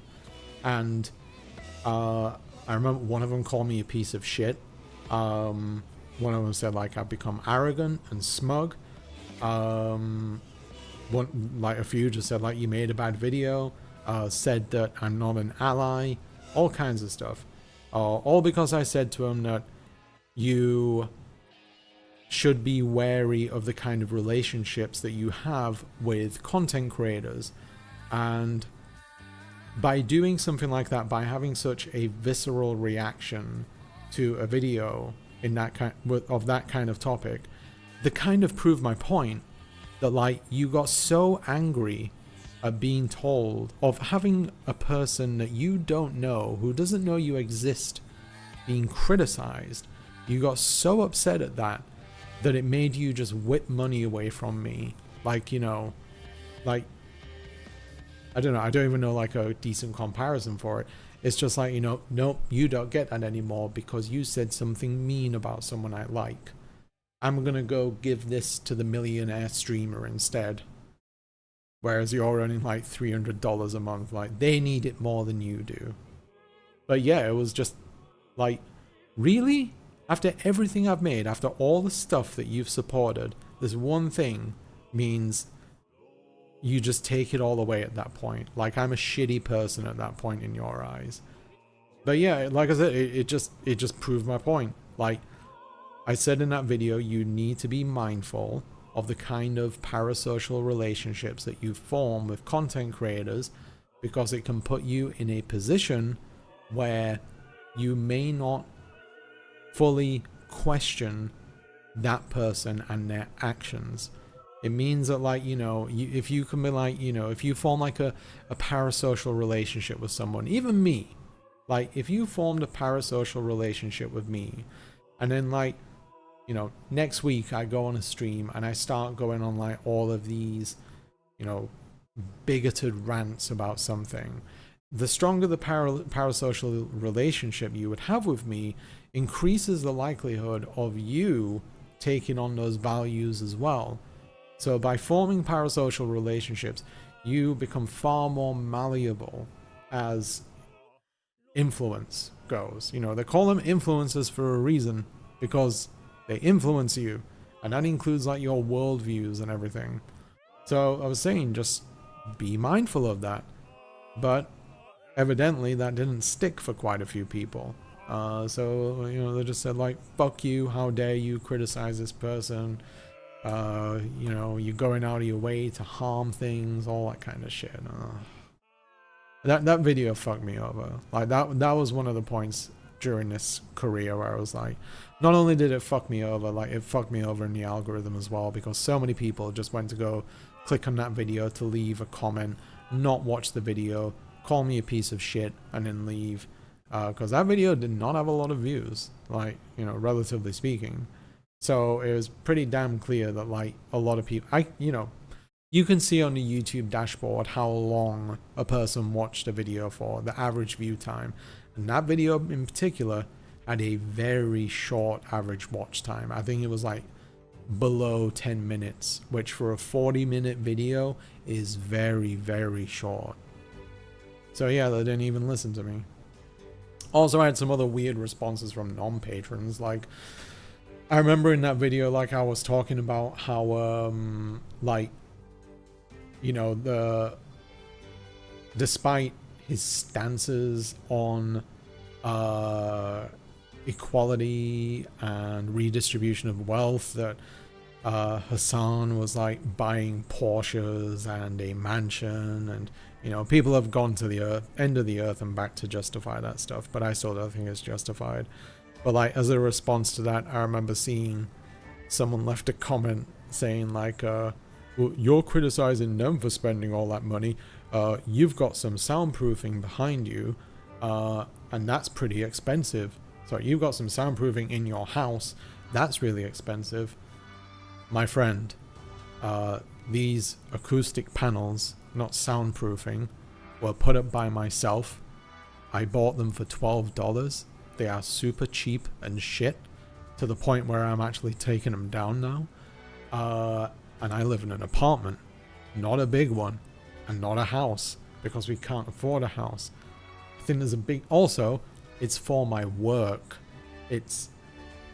I don't have a mansion for my work. I don't have a Porsche for my work. It's a tax write-off, albeit a very low one. Not one that the IRS would come knocking on my door for. That was the whole thing. I won't get into it too much, but God, like, did that take its toll? That was a real moment where I'm just like, fuck this, I'm throwing in the towel. Yeah, and it really hurt my wife too. Like, she is the one that looks over my comments, and the day after I post that video, I woke up to see my wife crying because it upset her seeing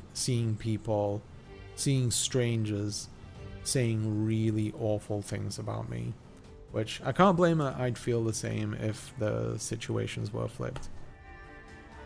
But yeah, all I can say is fuck those people, and hopefully one day they will realize you know, what the problem is, maybe with time.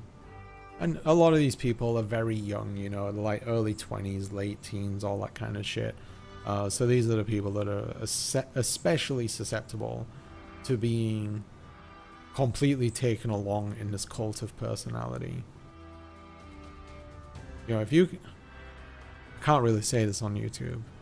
But, you know, if you know anything about certain behaviors of one of these debate bros, I won't say which one, but I would like you to guess. If you can hear about the behaviors of this certain debate bro and then go to the end, go all the way to defending them, saying that these things were out of context that they've said. I know this all sounds way too vague, so I'm hoping you can piece it together without like incriminating myself.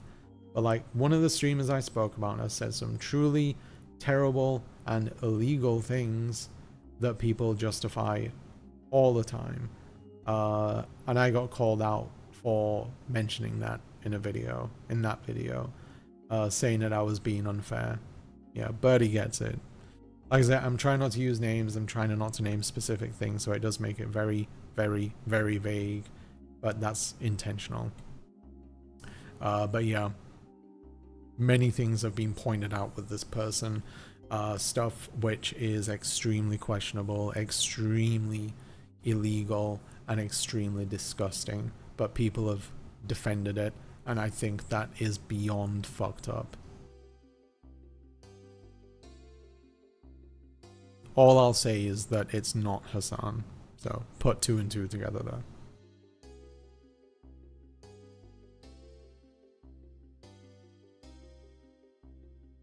I get most of my Patreon bucks through offering physical rewards. Good income, but a lot of extra work, and it's not super viable for most folks. Yeah, I've shown it before, I think on stream, where I considered like making a sticker, just like a really shitty sticker that I thought was funny. Let me see if I can pull it up. Yeah, I'm pretty sure I've shown it before, but let me show it again. And I just thought it would be, you know, not necessarily clever, but since I've always been someone that sees merchandise from YouTubers as kind of a weird thing, I felt like it would be very fitting for my personality. Let's see if I can find it though first.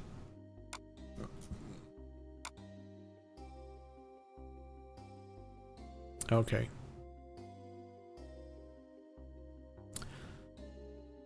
Yeah, this was my idea for a sticker. Genius, right? What the fuck is this? For some reason I gave a YouTuber money for this. It was Salari. Maybe like a circular one. I don't know, maybe a vinyl sticker. But yeah. I just thought it was funny. Maybe if I can find a supplier or something one day, I'll get a batch made and give it to like $10 patrons or something like that.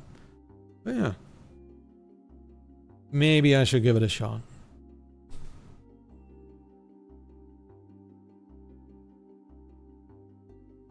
Just, I don't know, for me it's always been like, you see like YouTubers who sell like very niche in-joke like t-shirts or something like that. I've never seen anyone wear like a YouTuber t-shirt. I can say that for certain. So it makes me wonder who's buying this stuff. And I'm not criticizing anyone for buying it or anything like that. But yeah, I always like wonder, like when you see one that has like a reference to like the channel or a video or something like that, I do wonder, like, you know, how many people are going to get that? And it's like, this is something that they enjoy, sure, but I don't know. Maybe they find new best friends by wearing these very niche t-shirts. Like, oh, it's that. I recognize that. That was from the funny YouTube man. I would 100% purchase Camus and Curie merch. You know, it's funny, like, at one point I was actually approached by this company that makes... I'm sure you've seen YouTubers that, like, started selling those plushies. And they always say that, like, you know, if I sell 300 of these, I can sell them regularly. That is the deal that they set up with you. So they contacted me and said, like, hey, would you like a plushie to be made? And, you know, similar kind of deal. If you sell 300, we'll stock it. And so, I mean, I said no, just because it's like, you know, no one's gonna... 300 people aren't gonna buy a plush. And I thought, like, well, for starters, they're not gonna buy one of me, that's for sure. And I don't really have any solid branding to turn into a plush or something, other than some poorly designed logo stuff. But yeah, Camus and Curie did come to mind. But yeah, still, I don't think enough people would have bought that. And I feel like whenever you release merchandise, if it doesn't sell well, I feel like that could be like a bit of a blow to the self-esteem too. Boost Bus plush, a possibility, but at the same time, that was a stock image that I took, so potential legal problems there. And that is like the cheapest graphic I ever threw together. And very few people noticed on the sign of the Boost Bus it said, "I'm suffering." I missed the Boost Bus too, but you know, my plan, my ambition is to get to the point where if I feel like I can make a solid recovery, like my idea is like if I can get 3 videos in a row that hit 6 figures within the first month, I would then like to bring back the Boost Bus.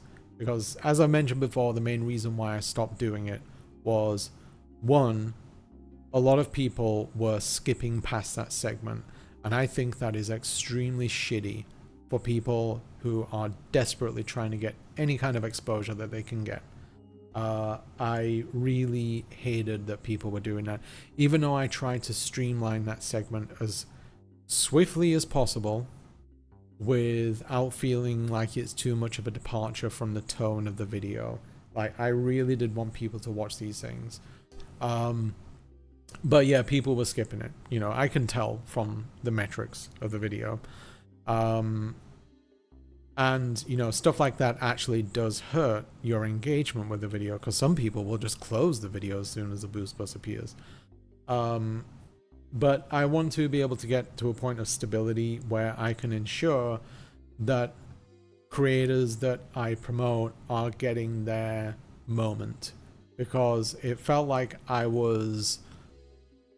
like, when views started to take a hit, it felt like I was putting people out there in my videos and kind of ruining their opportunity to get some decent exposure. I mean, some of them will have gotten some, and don't get me wrong, like, I don't think any exposure that I've offered anyone has, like, you know, changed their fortunes or anything like that, but I wanted it to be something substantial. So like when you put someone on the Boost Bus and a video gets like 20,000 views, I feel awful for them, because I feel like I've just failed them in some kind of way.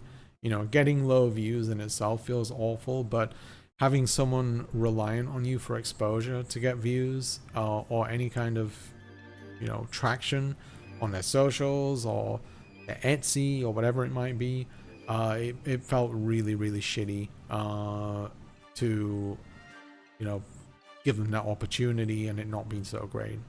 So I need to find stability before I start putting people out there again. So yeah, it sucks, but it's, I know, the way I see it is just better for all of us if that ends up being the case.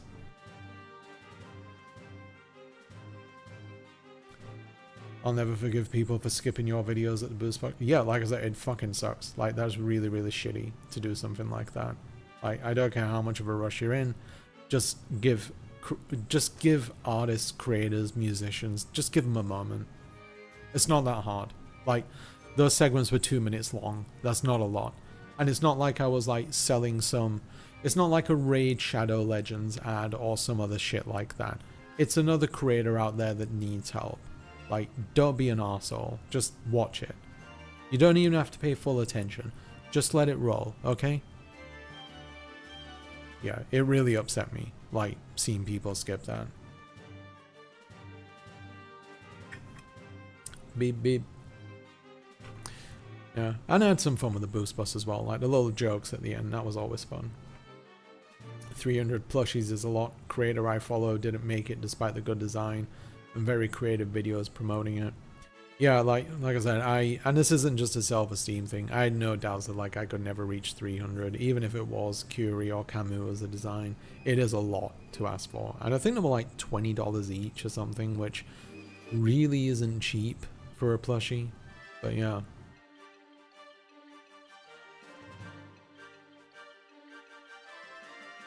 I love the boost bus because I love checking out these people.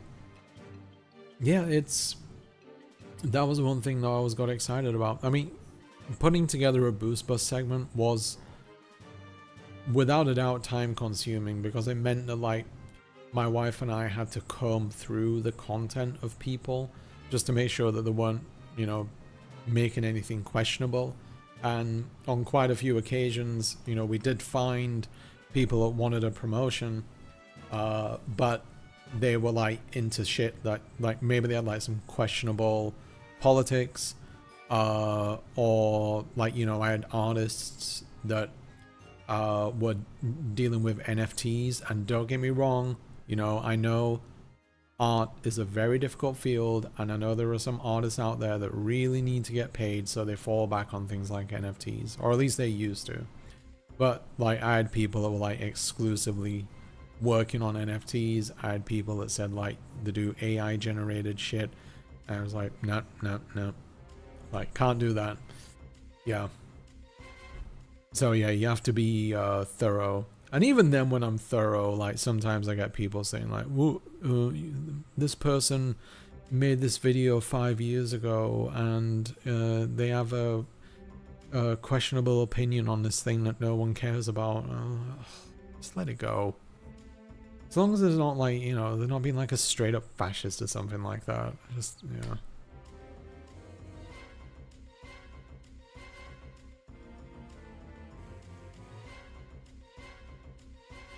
What if you do the boost bus at the end?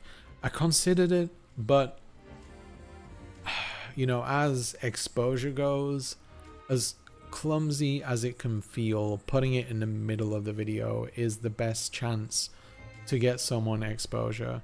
I know some people like to do boosting at the end of the video when it's all wrapped up, but you know, if you know anything about video retention, as soon as someone knows that a video is over, they're closing it, they're clicking the next button, all that kind of stuff. So yeah, I feel like it was okay for me to take a bit of a hit with video pacing than it was for me to just stuff them at the end and hope that they'd watch it. Yeah. I wish in an ideal world I would put in it at the end, just because it would help the overall video pacing. But yeah, it's, yeah. If I had more dedicated viewers, like if I had like, you know, Thought Slime has like very dedicated viewers who will stick around for this stuff. If I was able to build up that level of dedication, then yeah, that would have been an option. But yeah, where I stand, or at least stood during that time, it was something where it's like, I have to be, you know, sneaky here, I guess. Sorry about anything you saw on my socials. It's fine. Which seemed way worse. But you know, part of like putting like boosting people there is like, you know, if people do find something questionable, like I had a response ready for it, and that is just like, me and my wife do comb through this stuff. If there's something that we missed, I apologize for it. However, just because I boosted this person doesn't mean that I endorse their views or whatever it might be. And you know, if it truly is something questionable, then I can always cut it out of my video. That's also the helpful part of putting it in the middle of the video as a separate thing. YouTube does actually allow you to cut things out of a video. So if someone I promoted turned out to be like, you know, just like a bigot or something, I could just cut it straight out, remove the links, all that kind of stuff. It's always tricky to associate with other creators because even if their current content is fine, you never know what happens next year or what comes out of them later. Yeah, exactly. People change. And hopefully people can put 2 and 2 together when it comes to like what that person was then when you promoted them and what they are now, given the passage of time. Thought Slime only ever featured other YouTubers. That's true, and I wanted to expand upon that because, you know, as I've mentioned before, like, I've known plenty of artists. My father-in-law is an artist, like loads of people in the Discord are artists, and I know how much they struggle. I know how much musicians struggle. So I didn't want it to be exclusively a YouTube thing. Plus, you know, with art, the amount of time someone needs to invest in viewing it is far shorter than that of a YouTube video. So, like, you know, I wouldn't want to like recommend like a 2.5 hour video to people saying like, you know, oh, check out this channel, because that's a lot to ask for someone. And believe me when I say that, like, if you're a tiny channel, like if you're like a channel with like 100, 200 subs, the odds of getting someone to watch like a 2.5 hour video are next to none. Like, the smaller you are, the less people are willing to invest in you. You know, H-Bomber guy, he's got his audience, it's gigantic. People are going to watch a video of his no matter how long it is. Tiny channel though, you'll just get a big fuck you from an audience like, I'm not going to watch this shit. It's 2.5 hours long.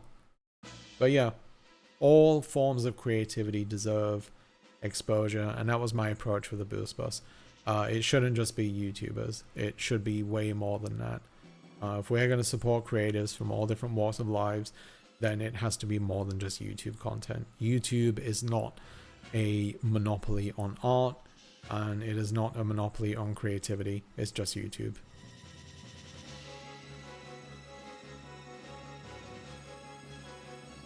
I feel people shouldn't hold that against you. No, absolutely not. No.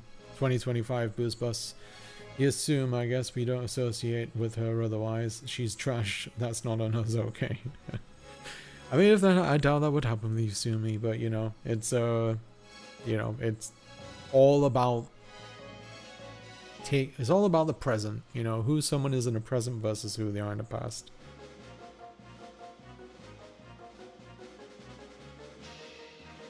Thoughts I'm featured an artist once, and it was someone working for free, so they probably got absolutely swamped by their audience. God, if you're working for free, oh, Jesus Christ.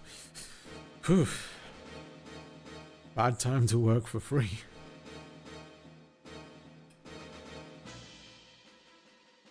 Because yeah, like, even if I promoted an artist and like, even if I could get them like, you know, a couple of commissions, the way I see it was 2 more commissions than they didn't have before, and that's great. If I can get them a Patreon or something like that, it's something. Anything is better than nothing. By the way, I gotta go for now. I have a meeting in 10 minutes. Ugh. I'll pop back after if you're still streaming. I am actually going to be finishing up in a moment, but thank you very much, Rowan. Thank you very much for being here. Thank you very much for becoming a patron. And yeah, very, very grateful. Hope the meeting doesn't suck. Hope the meeting doesn't suck, and enjoy the rest of your day. Learn one thing: never work for free. Work is paid. Yeah, work. You know, doing work for free. Depending on what it is, I guess. But, you know, there's differences between, like, being exploited and, you know, doing something nice for someone. But yeah, volunteer work. If it, you know, if it's like helping a community or something like that, then free work is absolutely fine. But, you know, if you're, like, working at a business for free or something like that, fuck that.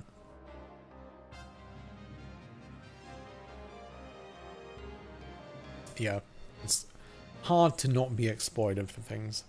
I remember a few years back, and don't work for cheap as well. Like, you know, value yourself.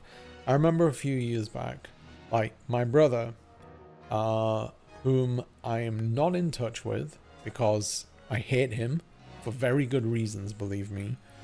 A few years back, like, I had lost my job. I was unemployed. I was broke. I couldn't even afford to drive my car anymore because I couldn't afford the insurance. And I was like really hard up for money. So my brother contacts me. He says that he's having a bit of a party there at his house. And he has a barbecue, a grill that he needs to put together, and a bench. And he said, like, do you want to come over and do these for me? I'll pay you £10. And, you know, I said, you know what? I need the money. Sure, why not? So I get over there, and, you know, when I hear that it's a grill, I thought it would be like, you know, one of those little charcoal barbecue things, you know, like 4 legs, a cover, grill on top, easy stuff. I thought, that'd be easy. And when I thought a bench, I thought it'd be just like, you know, basic thing, not like an elaborate park bench, but just like a basic bench. I was like, sure, why not? I got there. It was like a full picnic table kind of thing, like, you know, 2 seats alongside, big table, heavy wood. Needed like to have like whatchamacallit, like a bolt screw as well, because there were like heavy duty bolts in it. Really heavy stuff. And the grill was a full propane grill that basically needed to be put together by scratch. Like, sorry, from scratch. Like, it was a nightmare. It was like, it was easily like 5 hours work, easily, if not more. And like, I just looked at it and said, like, I'm gonna need more than £10 here. Like, this is so much work. I was like, well, you're gonna have to get it done within the hour because I've got people coming over. I was like, no, if I'm to do this, I need at least £20. I was like, look, I know that I'm broke right now, but I know that I can at least ask for that. And I mean, this will give you some insight as to why I don't like my brother. So yeah, he just said like, no, I'm not going to pay you that much. You agreed to 10. I said, yeah, I agreed to 10 before realizing what amount of work I had to do. This is not £10 worth of work, especially if you expect me to get it done within an hour, which I'll tell you now isn't possible. You know it's not possible. So what does he do? No. Like, no, if you don't do it for £10, then, you know, you can go back home. I was like, okay. Oh, and by the way, I walked there as well. Like, it was like a 3-mile walk to get to his house, up a very steep hill as well. So I was already fucking knackered by that point. So yeah, it's like, okay, fine, you can go home then. I was like, I'll get my wife to do it instead, because of course he's a sexist and he thinks that he can command his wife around. His wife, who I believe was also pregnant at the time, he was basically trying to make me feel bad about this whole thing. Like, he could have easily done it himself, but he was like, I'll get my wife to do it, who's pregnant, just so you can feel bad. And so I just said like, all right, I'll go home then. And he said, no, I'll get her to give you a lift home as well. And I was like, no, I'm fine, I can walk home, it's perfectly fine. So I don't need to give me a lift home. So no, she can give you a lift home, and then she can come back and fix all this together. I was like, is this some kind of like power play or something? You're just trying to make me feel bad now. I was like, no, I'm just trying to do you a favor since you wouldn't do me one. Well, I just said, fuck this. And I walked out, started walking down the road on my way back home, you know, a little bit pissed at this point. And what happens next? His wife pulls up alongside me, winds down the window, and he said, I need to give you a lift. I was like, no, you don't. Like, why do you have to give me a lift? He said, because he told me to.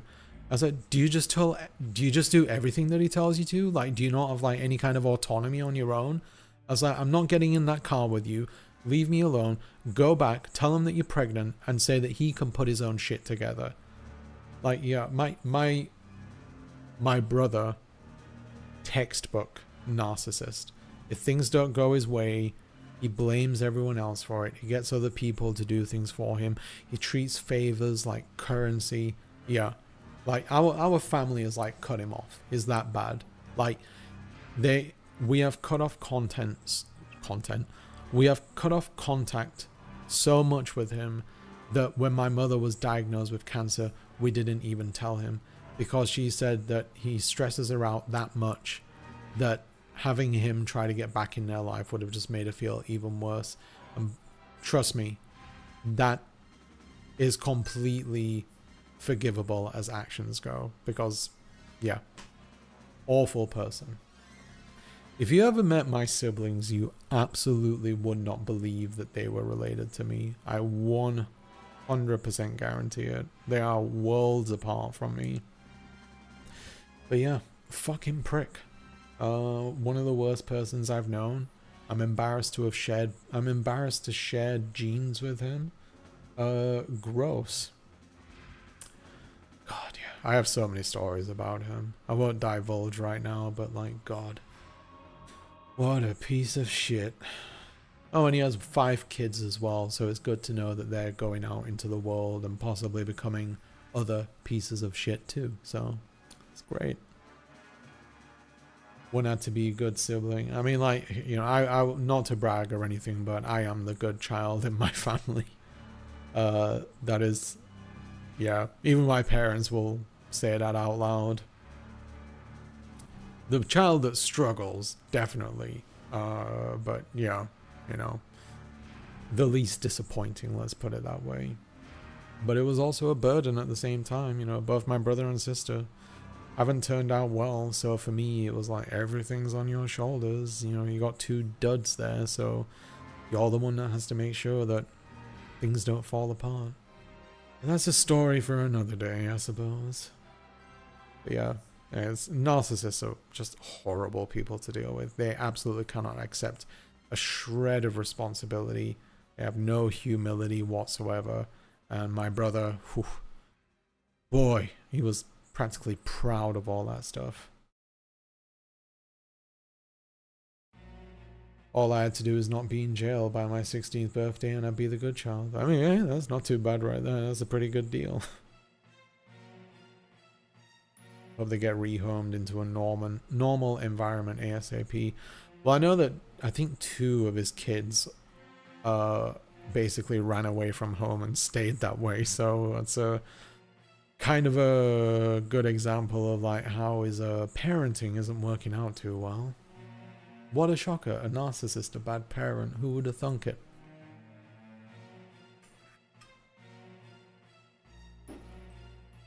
Sharing all my family secrets today.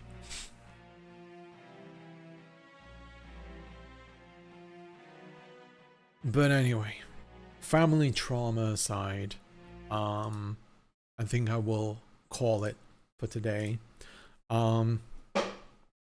So thank you very much everyone for hearing the story of what I've been through since the beginning of the year and what my mother has been through. Thank you very much for all your very kind words and support.